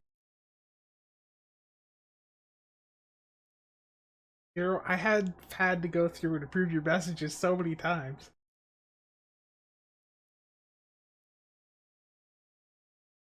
Yeah, even the DPS channels are quiet. Like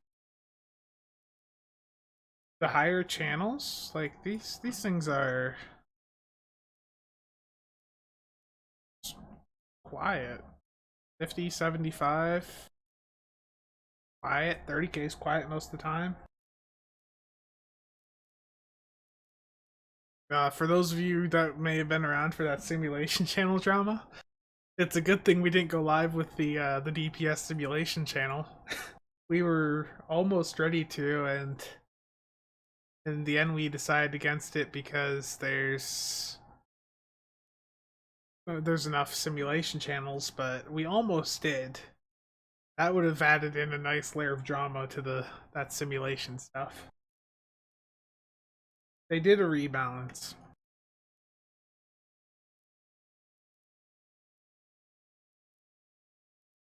I honestly would say right now, what needs to rebalance isn't player gear. It's more of the actual endgame content. I don't think a DPS cap will work at all.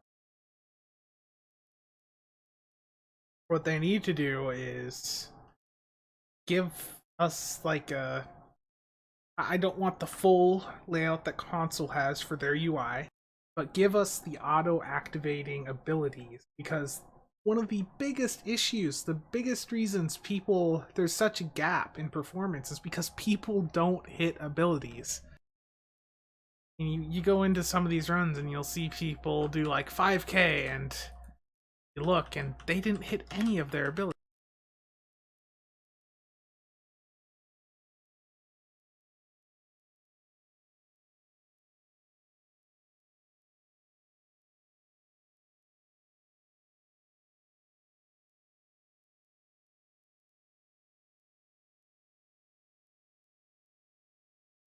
I'm out about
Hello, agent.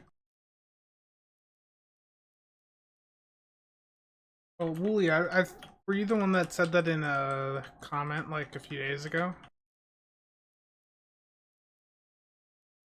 I left a response to a comment similar to that a few days ago. The issue with that is most players at level 60, we're being completely honest, as far as it goes performance wise, they suck. That's not being elitist. It's just when we look at players, a lot of players, they're not hitting any abilities. You put them into a queue, they can only queue for elite, and that completely kills off the end game. The game is everything content wise is based around doing DPS, yes, but you can't force it on people more than it already is. It's already a struggle for a lot of players to even do like the red alerts. I've heard of people failing the Tholian red alert, which is really, really sad, but it happens. Should be on beams. Can't talk about power creep when I'm on cannons and ISA. Cannons and ISA is terrible. Gotta be on beams and ISA.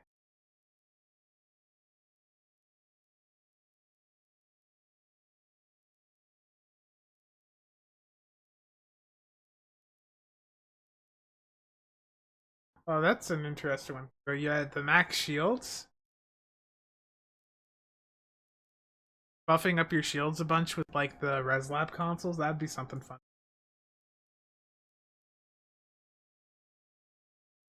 The issue is also when we look at like a DPS cap, is how many people are actually doing high DPS.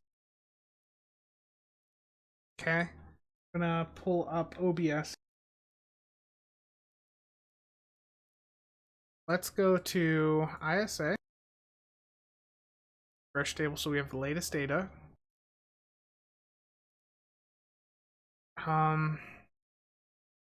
Okay, so most of these runs over 200k are usually some form or another. So okay, there's 25 people over. I'm sorry, 26 people over 200k DPS. Now let's go to 100k DPS.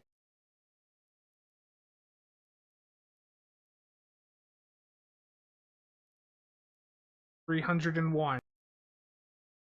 Let's go down to 75.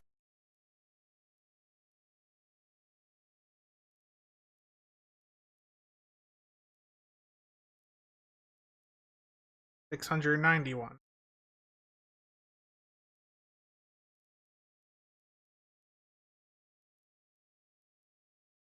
Let's see, 50k.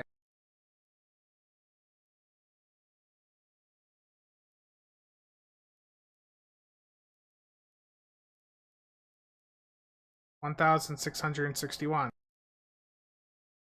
So if we scroll back up, just you see that gap, like even just between 100 and like 50k. For 100k DPS, there's 301. Now, if we look at the entire table,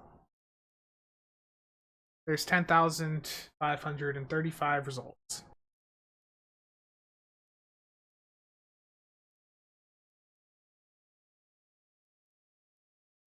The issue, Wooly, is you're also, what I said in the response to you the other day is, you're looking at it from the perspective of builds that are min-maxed and built for elite content going in and effectively soloing normal or advanced content, which honestly should be expected when we're looking at the gap in how much the difficulty between elite and advanced or normal and elite.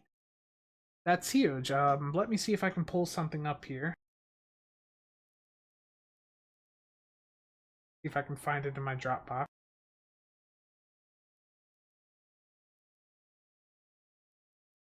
Yes, the game does a terrible job. And the other issues is there's really no way to cap DPS. That's it. Just Like the DPS caps you see them try are just terrible. Like transport warhead doing like what 10,000 damage. If you were stuck with stuff like that, you'd be in most of the queues on normal for hours.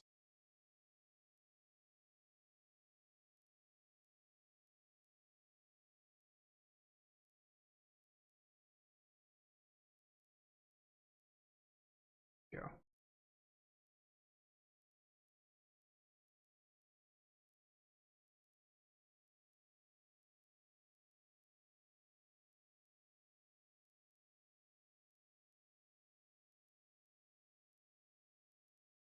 Okay, so should be big enough to see on the screen here. But so the HP is basically how they scale difficulty in this game. It's how much HP the mob has. Okay, so if we look at this, a Galore in normal has 134,000 HP, gives you 310 XP. You look at it on Elite, the Galore has over a million HP, but only gives 775 XP. So the HP is almost 8 times what it is in normal, and the reward is 2.5 times.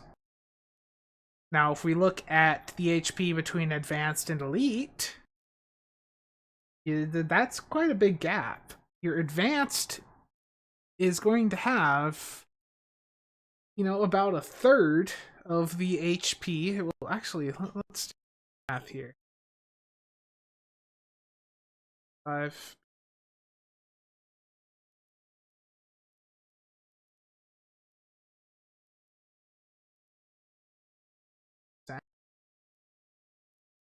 So the difference between advanced and elite when it comes to HP is 3.5 times the HP, basically. 3.6. 3.57 if you want to be completely accurate. Um, it's just when you have a build that's built for elite content going into advanced queues, and the advanced queues are, you know, that much easier, then it makes sense why builds are going in and doing them solo. If you have a build that, even if they're going into normal and they're soloing stuff, well, they're built for elite, which is supposed to be 8 times harder, and these maps only have 5 players. So if you have one player doing the work of 8, then of course they can do a queue that only needs 5.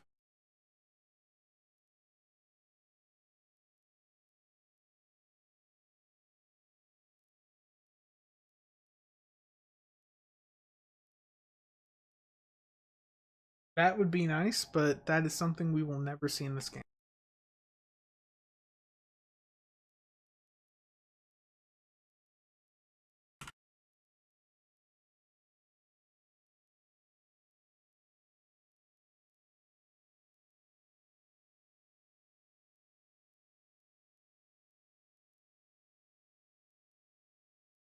Alien artifacts, yeah. Artifacts for.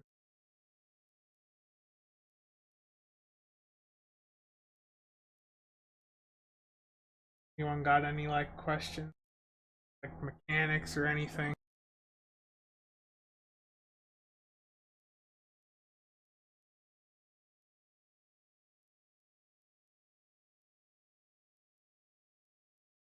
Oh.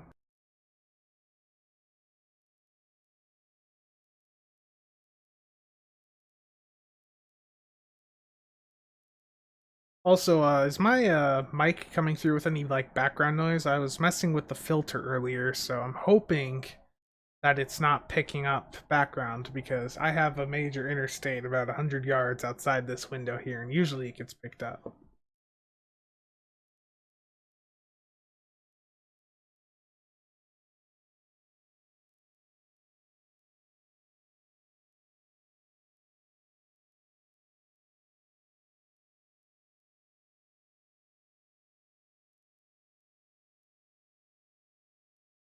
Yes, we will have a T6 Wells and Mobius agent, and they will be out within the next 2.5 months. Cryptic accidentally This is not a data mine thing either, so I'm pretty sure there's stuff up there for that. But about a week or two ago, Cryptic accidentally leaked that we're getting the tier 6 Wells and Mobius with a holodeck patch where you could see the enhanced consoles on the tooltip when you viewed what consoles were in the set when you hovered over, like if I hover over this console, you see how there's those part of set that listing there. Well, for the T6 Wells and Mobius consoles, it listed them there as the improved or enhanced versions or whatever. It put them there, so we know that they're coming out within the next 2 months.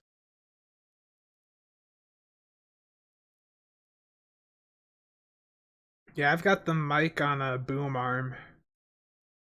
It's a cheap one off Amazon, but I've got it attached on the desk, so pretty close to my face and should be picking up quite fine. How should you rotate console activation during ISA? Well, what consoles specifically?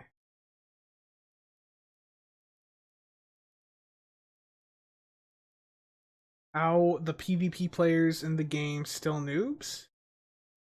Well, you got a lot of people coming in that want to do PvP, and it's you get a lot of people, a lot of variance and skill in PvP. That would be nice if they would give us a discount, but they haven't with any of the other T6 ships when they came out. If they had a T5 version, so you're just gonna have to save some resources for it.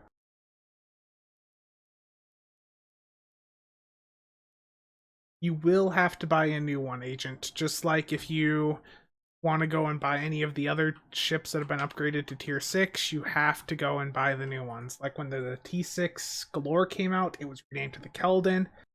So there was a separate ship. There's the T5 Galore, and then there's the tier 6 Keldon. Okay, Goss, you want to hit the NX console at one of the sides, have it just go towards the transformer. You want to get that done early on, like when you're over at the side. Um,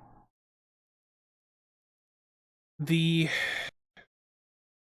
the domino, I would say, save that for like when you're going transitioning from the right side to the middle spheres, because then you're going to have all those spheres that you kill. That'd be a good time to get the most out of that console. The DPRM, if you need to heal up, I find I typically end up hitting it like at the right side.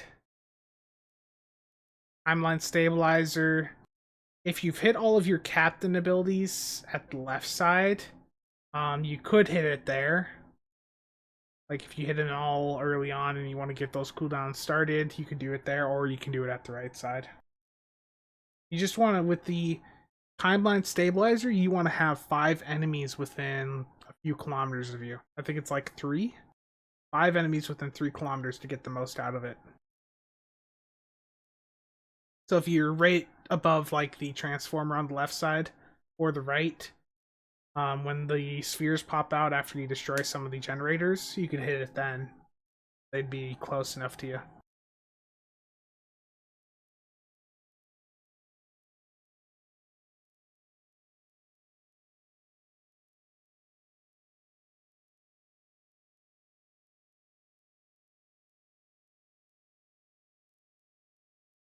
Check, see if anything's. Gotta get some more gambling done.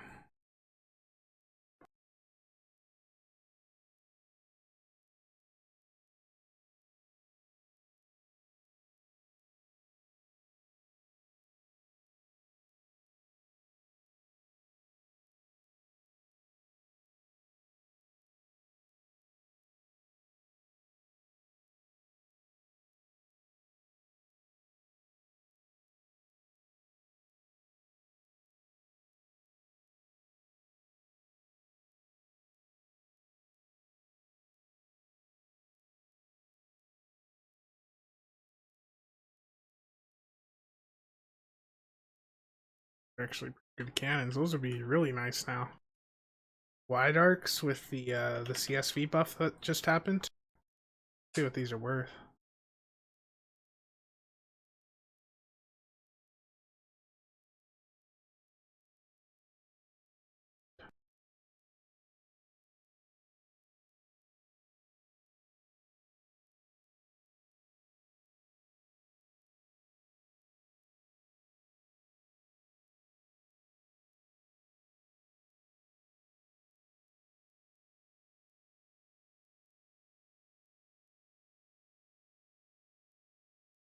I had enough EC to get a key. I couldn't.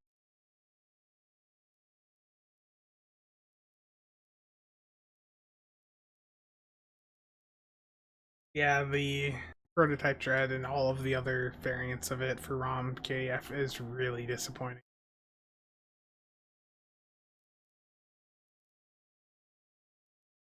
What to do?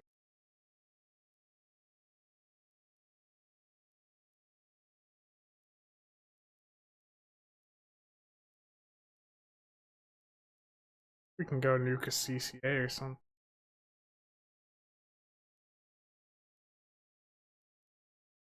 The Vengeance is arguably the best DPS ship for a Fed.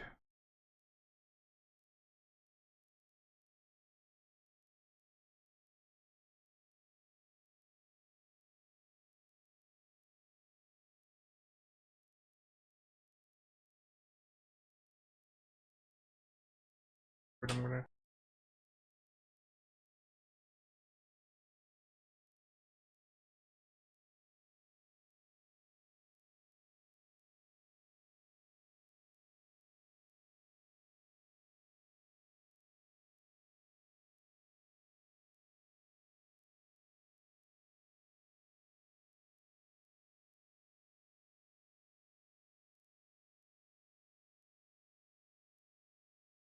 I'll be back in just a moment.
Okay, I'm back.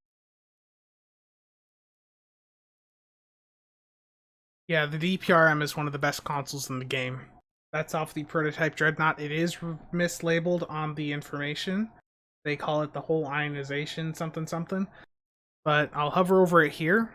So it's a massive heal when you activate it, but if you're above 80% HP, it's plus 40% Cat 2 all damage. It's got some nice perks there, so we've read that in that time. And then if I look at the more details, the two-piece, if you run it with one of the other consoles in the set, is 33% Cat 1 for Phaser, Disruptor, and Plasma damage for those weapons. So it's a very good set. You can run a three-piece if you have literally nothing else to slot and you want to reduce the cooldown of it, but I just do the two-piece. That's all you really need.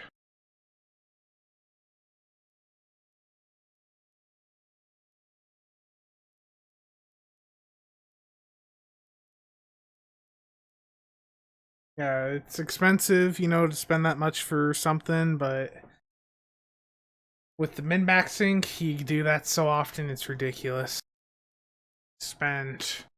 I've seen people spend $1.5 billion to get a trait. I've done that, basically, with the bug ship right now. I'm not flying it anymore, but the trait off of it, I would, if I had the EC, I probably would going to spend that to get one of those ships on another character right now. I don't have that raw, you see.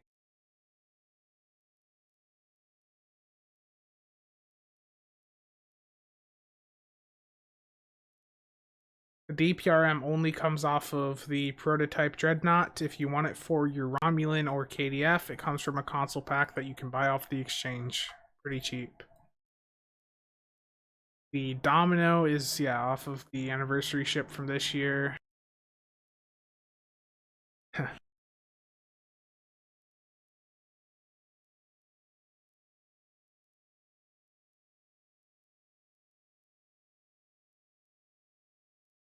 Got my first epic token the other day, and I don't even know what to use it on. I can't buy anything. Immersion. Can't buy any of the ultra rares really either. It's terrible. That Zenkethi Dread trait, yeah, it was doing really good for people, but it was bugged. It was overprocking with distributed targeting. They fixed that, and now it's not a trait you really need to have. Yes, a good day to die. That's a personal trait though. Yeah, that one is a must-have for attack.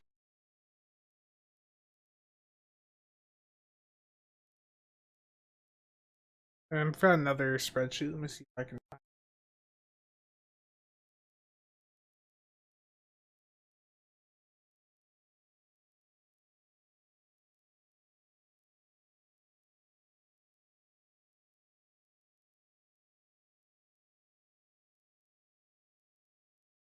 This isn't up to date or accurate, but like this was just to show how much you could get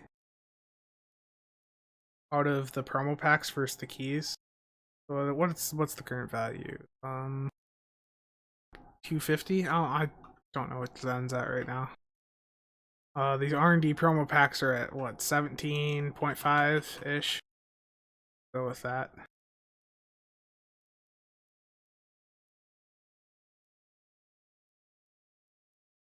So just have these all up. Keys are at like 4.4.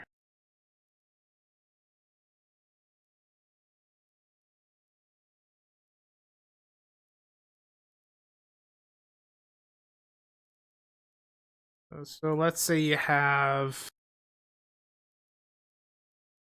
10,000 Zen.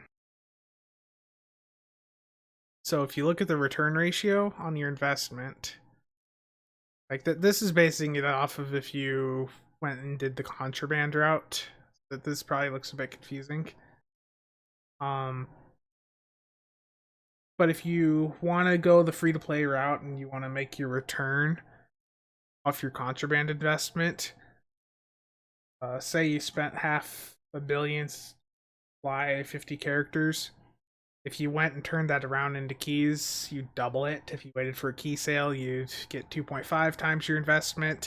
If you invest it into a promo pack when the promo packs are on sale, specifically these R&D ones, your return on investment would be, as you see there, 4.7 times basically.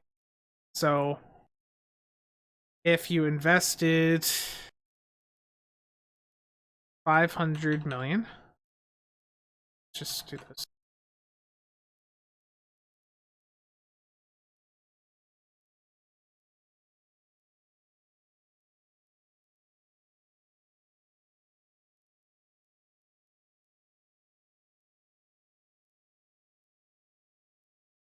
There we go.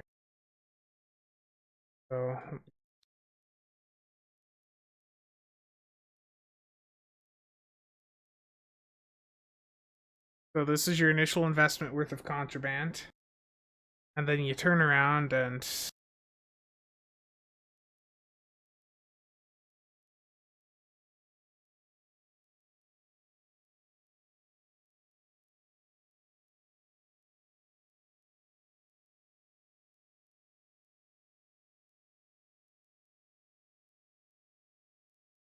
bear with me here.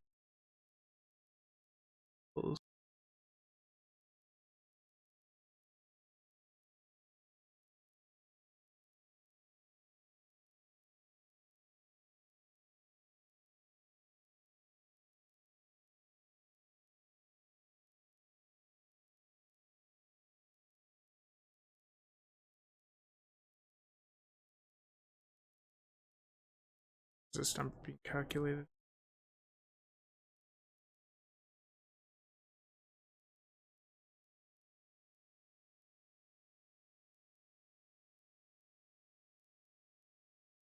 Let's go with that.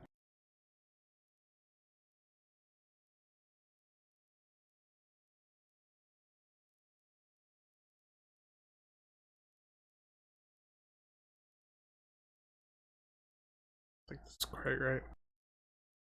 Failing at math.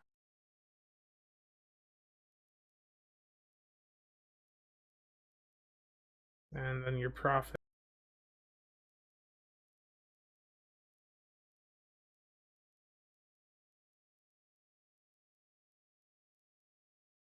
So basically, like, if you buy contraband, you turn it around into the you grind it down onto lithium on a bunch of characters, you then turn around and sell that. Use the deal to buy the promo packs when they're on sale, like they are right now. Your return would be 4.67 times. So I don't quite have the right numbers calculated in for that on the side, but if we look at this at the this here, your initial investment's 500 million EC.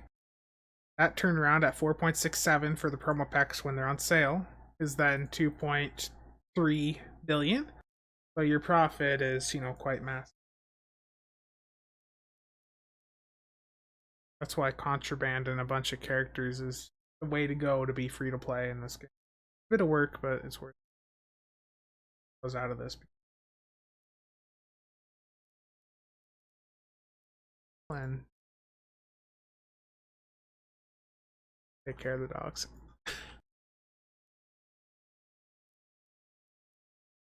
Yeah, the Zenkethi trait still does well, but it's not as OP as it was. Kyle, Mark, that Defiant video is, I mean, that build isn't using the Plasma Explosion consoles, from what I remember, so that build should still work fairly well, but it's not going to be the best thing ever. That is a pre Season 13 build.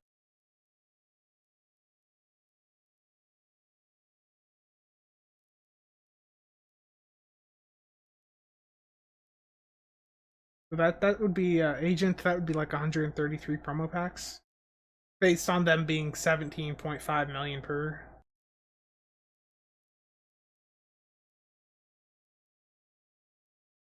Yeah, if you want to use your Zen to buy something, do not buy keys right now. Your best return is going to be going and buying the 4-pack of R&D packs while they're on the promotion thing with the chance to drop the ships. So those are 800 Zen, and your 10-pack of keys right now is 1125 or whatever.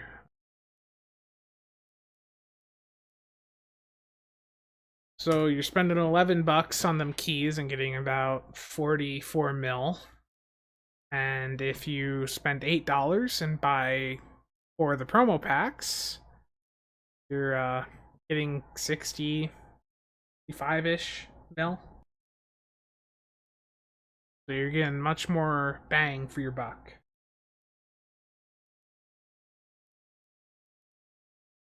That makes sense.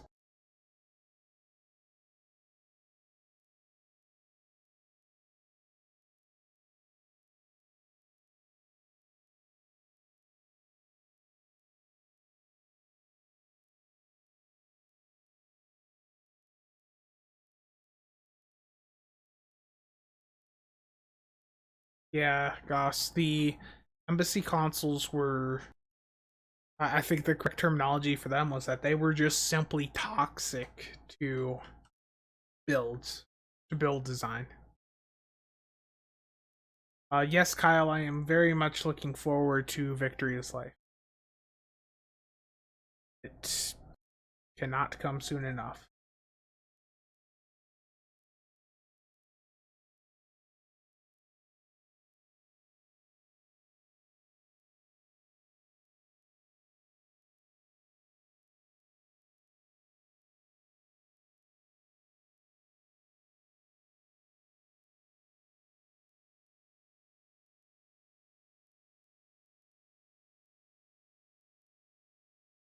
This character needs respect pretty bad. Yeah, I say I did just before on this. I didn't swap to Merc or primary also, which is a big mistake for a tank.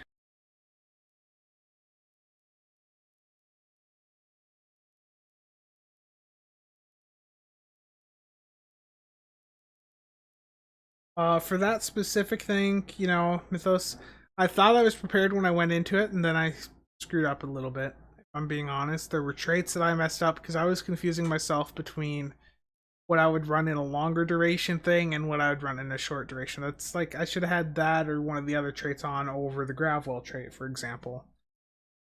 I'll admit I just rushed things a bit too much with that specific video.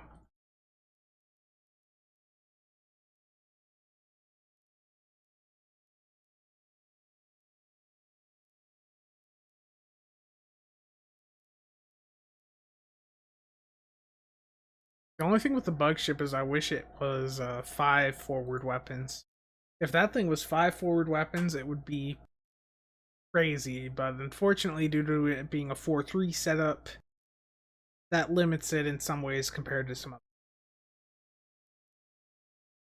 other. Agent, I'm hoping it's not a full new faction, honestly, because I don't want to have to deal with like a third faction, but if it's something that integrates into the existing factions like Romulans, I would be fine with it. I think this game needs another Legacy of Romulus type expansion. Agents of Yesterday, some may not like me saying it, but I thought Agents of Yesterday was honestly a very underwhelming content release. There simply wasn't much going on with it. I mean, Agents of Yesterday, there was what, like 6 or so missions, a bunch of new ships, the new specialization, and a bunch of ships to sell alongside it. But overall, it just like when it came down to the content, I felt that was rather lacking.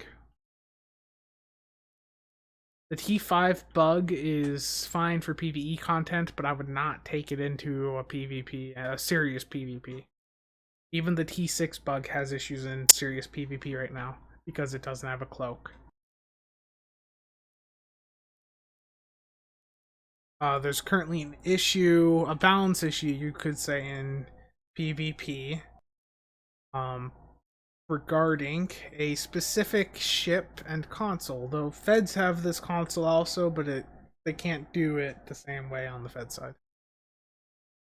And this is the Quantum Warhead module. Some people may have seen some talk about it, but you just buff it up with a bunch of Torp stuff. Use a neutronic alongside it with Torp Spread 1 or High Yield, and bam, like this thing here, the Quantum Warhead module. It's wrecking PvP pretty bad right now. If you're in a non-cloaked ship, oof, it's gonna get knocked down to 0 with these things. Time, especially if they have a Psi backing them up.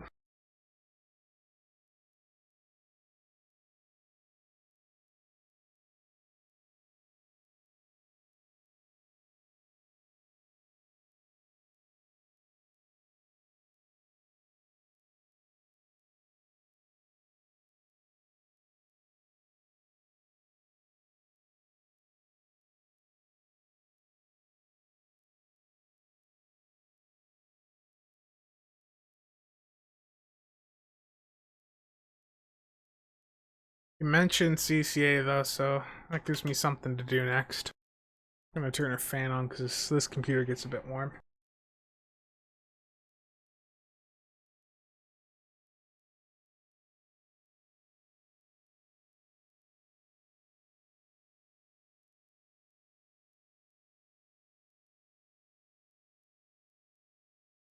Before I do that, change this loadout.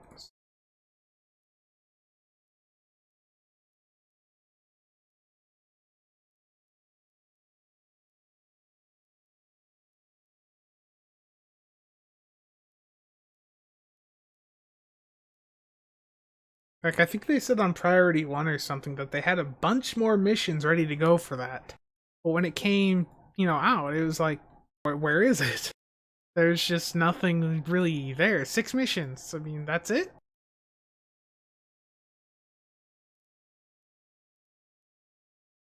I think they do some good work. Some may disagree with me, but I think they do a good job with some things.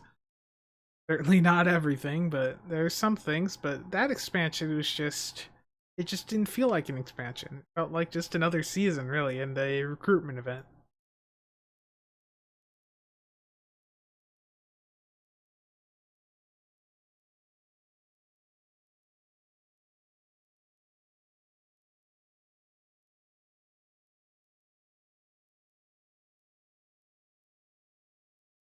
The simulated power conduits, I don't think we need that.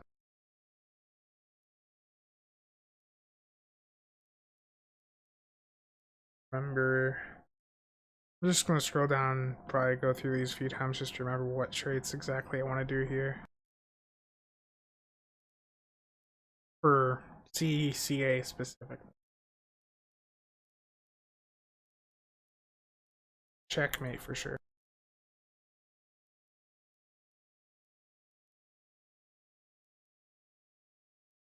I wish these traits were in alphabetical order. Yeah, you're highly specialized.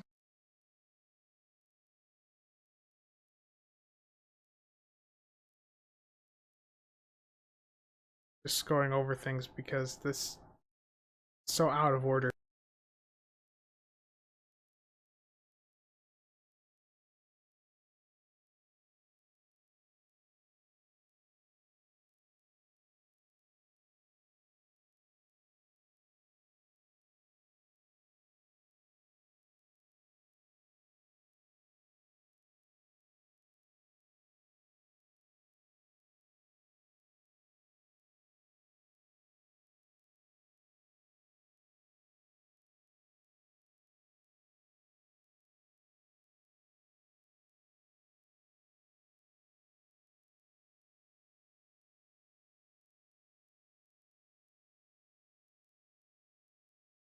Just bear with me, just figuring out the last trait.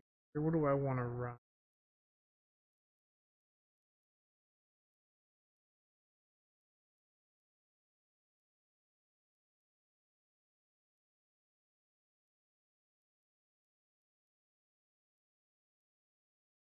I guess I'll give this a go again.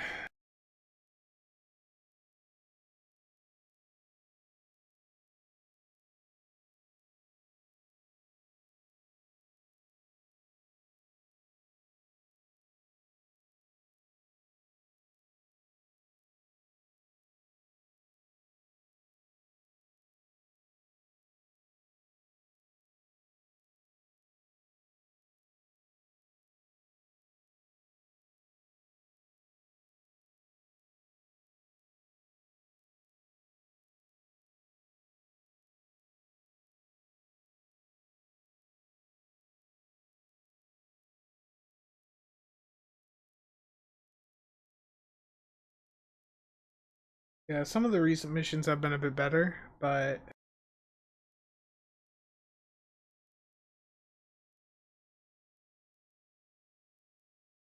I don't know. Like I've seen the console UI, and it's nothing. I'm not hating on consoles, but I just would I could never do that console UI. It's just too limiting with STO.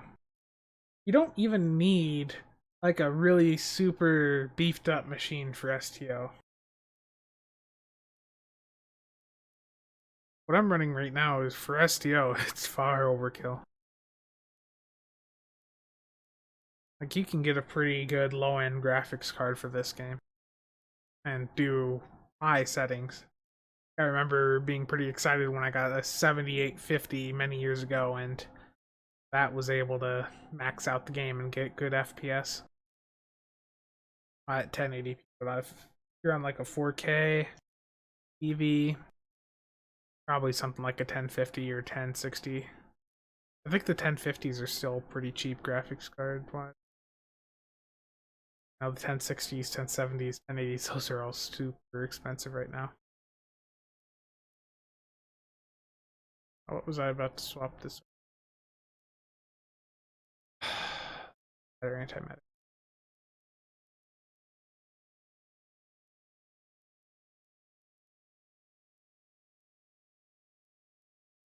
And last one, let's just go with projectile.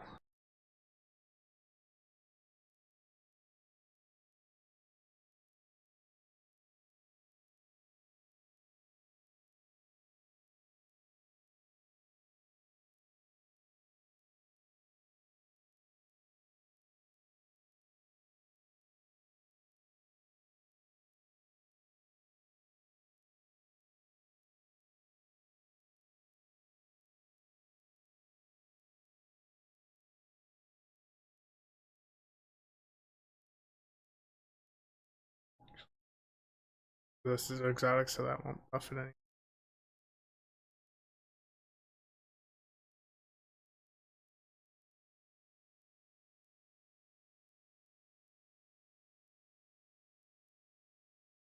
That's pretty much good to go. Save this loadout.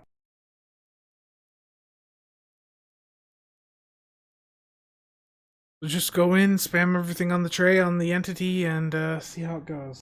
Pop the parser up.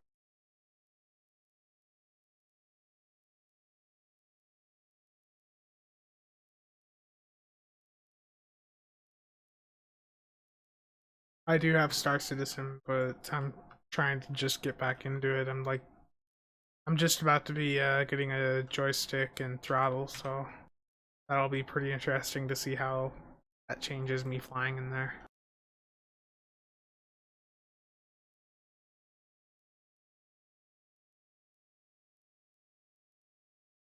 But it's just, the the clicking, having the automated abilities on Xbox is fine, but like I see that scroll wheel and it just makes me cringe. Like when you have to go through and select abilities like that. I mean, on PC, yeah, you do a little bit of clicking, but you can still spacebar bind or do bind anything to any key really easily. It's not that difficult.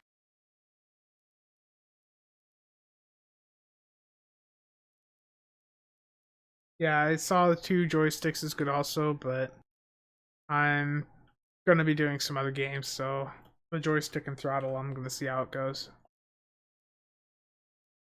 If I get into that game more, I might upgrade my ship because I'm still in one of the starter ships, the Aurora LN.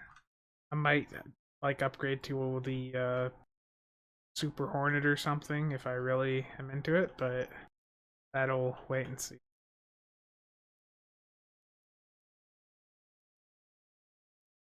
It's bad enough the amount I've put into STO, especially over the last few months now.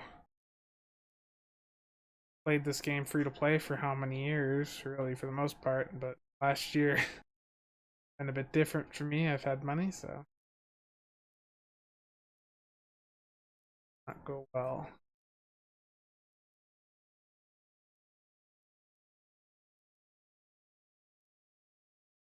Just still compared to STO, it's just crazy to think about putting in 180 or whatever. Just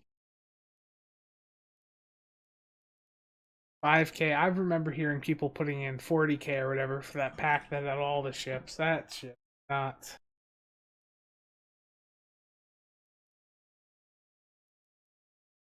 I was fighting Snipey last year. It might have been 2016. I don't remember. But we were fighting 1v1, and it was irritating him so bad that I was killing him in PvP over there with the cheap ship, and he was in some hundred and something dollar ship. It was annoying him. It was great. Oh, what is this?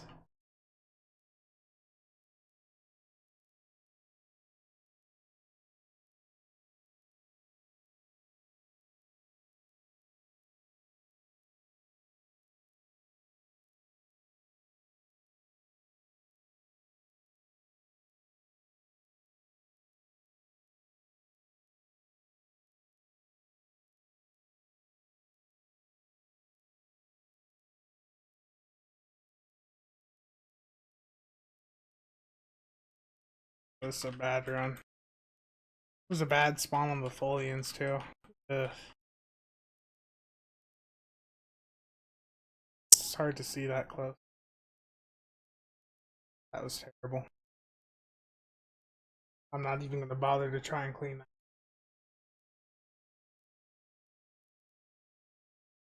Glad to have helped. Thanks for hopping in, Kyle.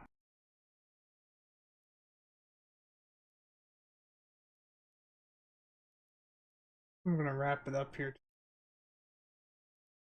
Getting a bit late, 2:40. But just to go back to like why I was doing this stream tonight, I haven't been doing videos much as of late because the game just there's not much to do in there, and it feels more like of a chore to go in most of the time and do stuff rather than having fun doing it. You need something new in the game to really vitalize the fun aspect. So between that and real life, like I'm working on my CCNA right now. Been busy with that. Really just not having fun here.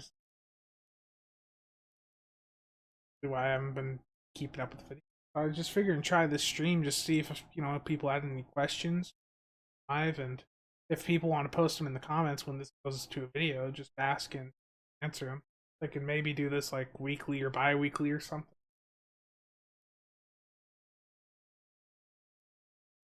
Um, See you, Goss. Wooly, you can go on STO builds on Reddit and look up some vengeance builds. Glad to help, Goss. For science PvP builds, you're usually not using your weapons, so you don't really need much accuracy. Defense never hurts to build up, but I wouldn't go crazy worrying about it.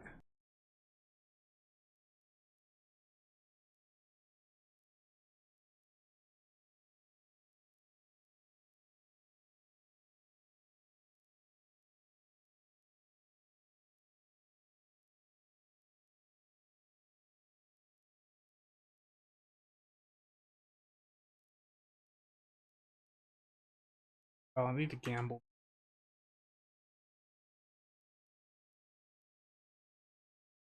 Tell you what, I'll swap over to the vengeance. One ISA with that after. Uh,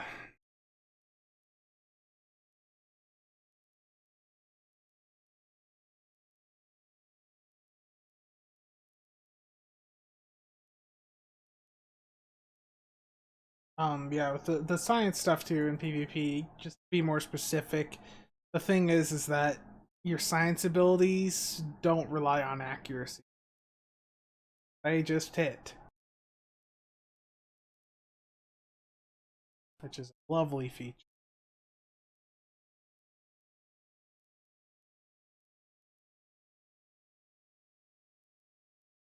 Got all these nice political ship names.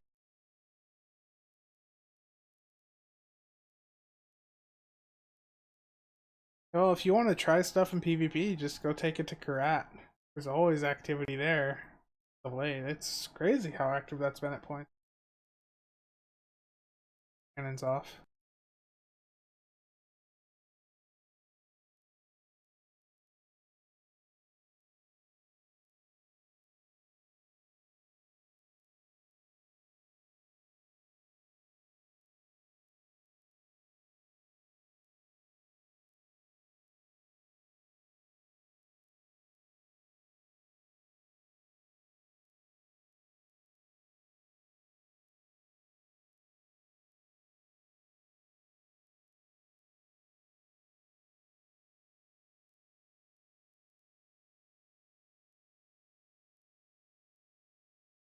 Do a bit of a threat tank.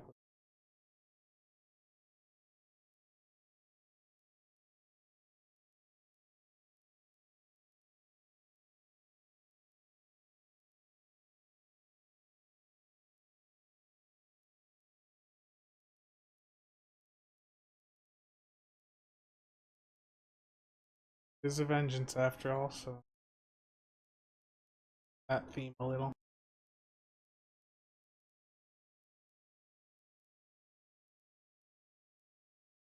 Backtrack, change it.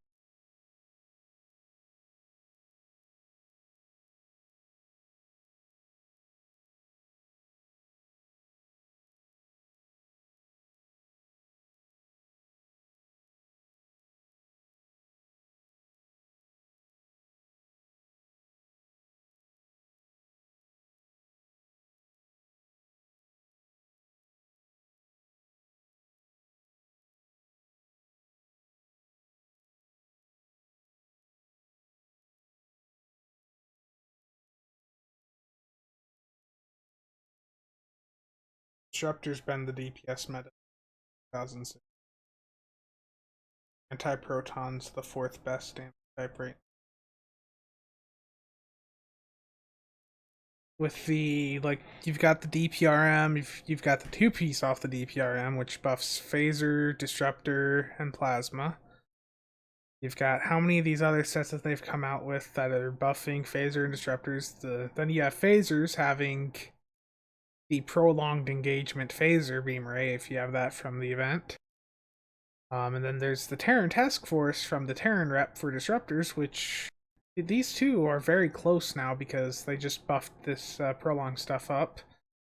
But these are the two best beam rays in the game. And you've got how many other sets for phasers, disruptors? Like, you've got the trilithium stuff for phasers. You've got the Noskin stuff for disruptors. Noskin disruptor is amazing for disruptor boats. So, like, when it goes to what damage type is best right now, it's usually disruptors or phasers. They're really, really close right now. Then you have plasma. Then you have AP. But even then, it's hard to say because now Tetrion has a Tetrion torpedo via the Lobi store from the Zenkethi stuff. So I wouldn't be surprised if I saw, like, with the amount of Tetrion buffs out there, if their Tetrion was close, if not beating AP in some ways. Though AP does have a nice corp also. And then at the bottom you have Polaron, which is just sad. Feel bad for Polaron.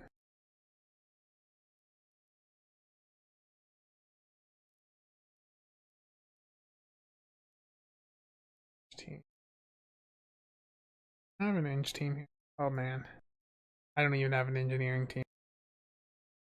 I am gonna die here.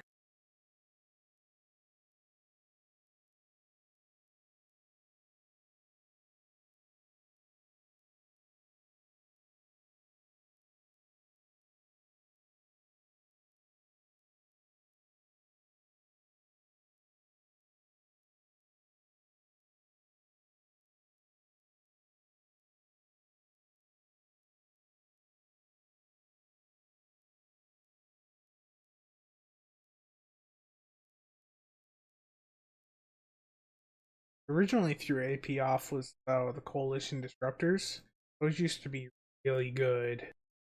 Then they got hit a bit with Season 13, but there's been a little bit of a revival for coalitions in HSC and stuff, but still, that was when the AP started to really fall down.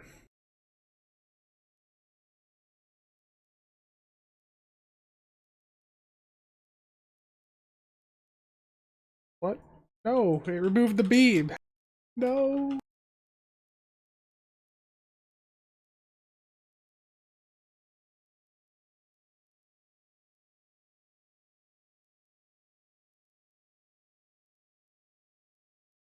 How did I let this happen?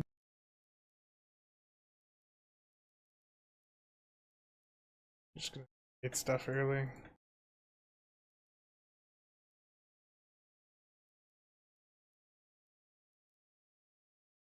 This run's messed up. I forgot one of the best beams.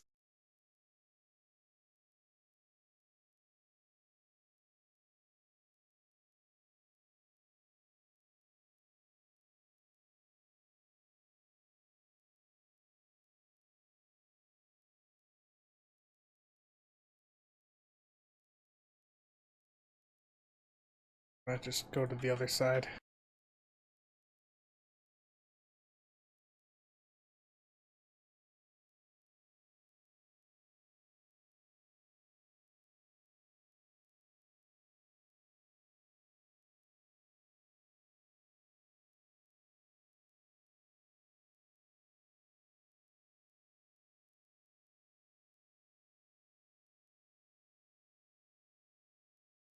How did that beam fall off? I am doing terrible.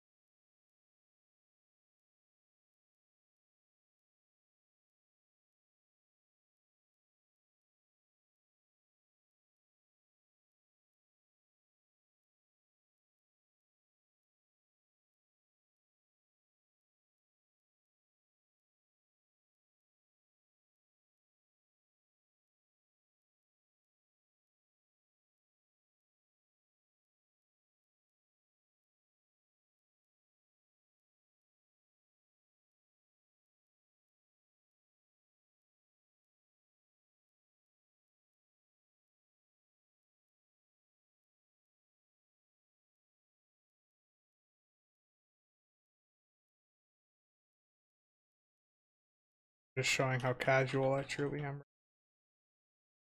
It's just abysmal.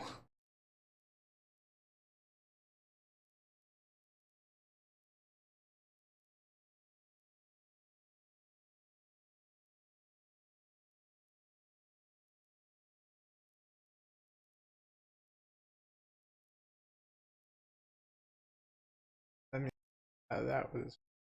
Let's forget that run.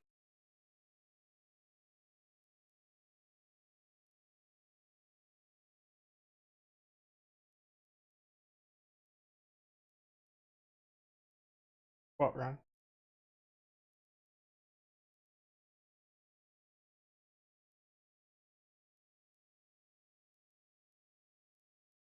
Yeah, I'm getting a bit tired, so I'm gonna call it a night. And that was a terrible experience right there that I just had. So, yeah. If you have any questions, just leave them the thing for the video because this will be posted up within a few hours of it having been streamed. All around.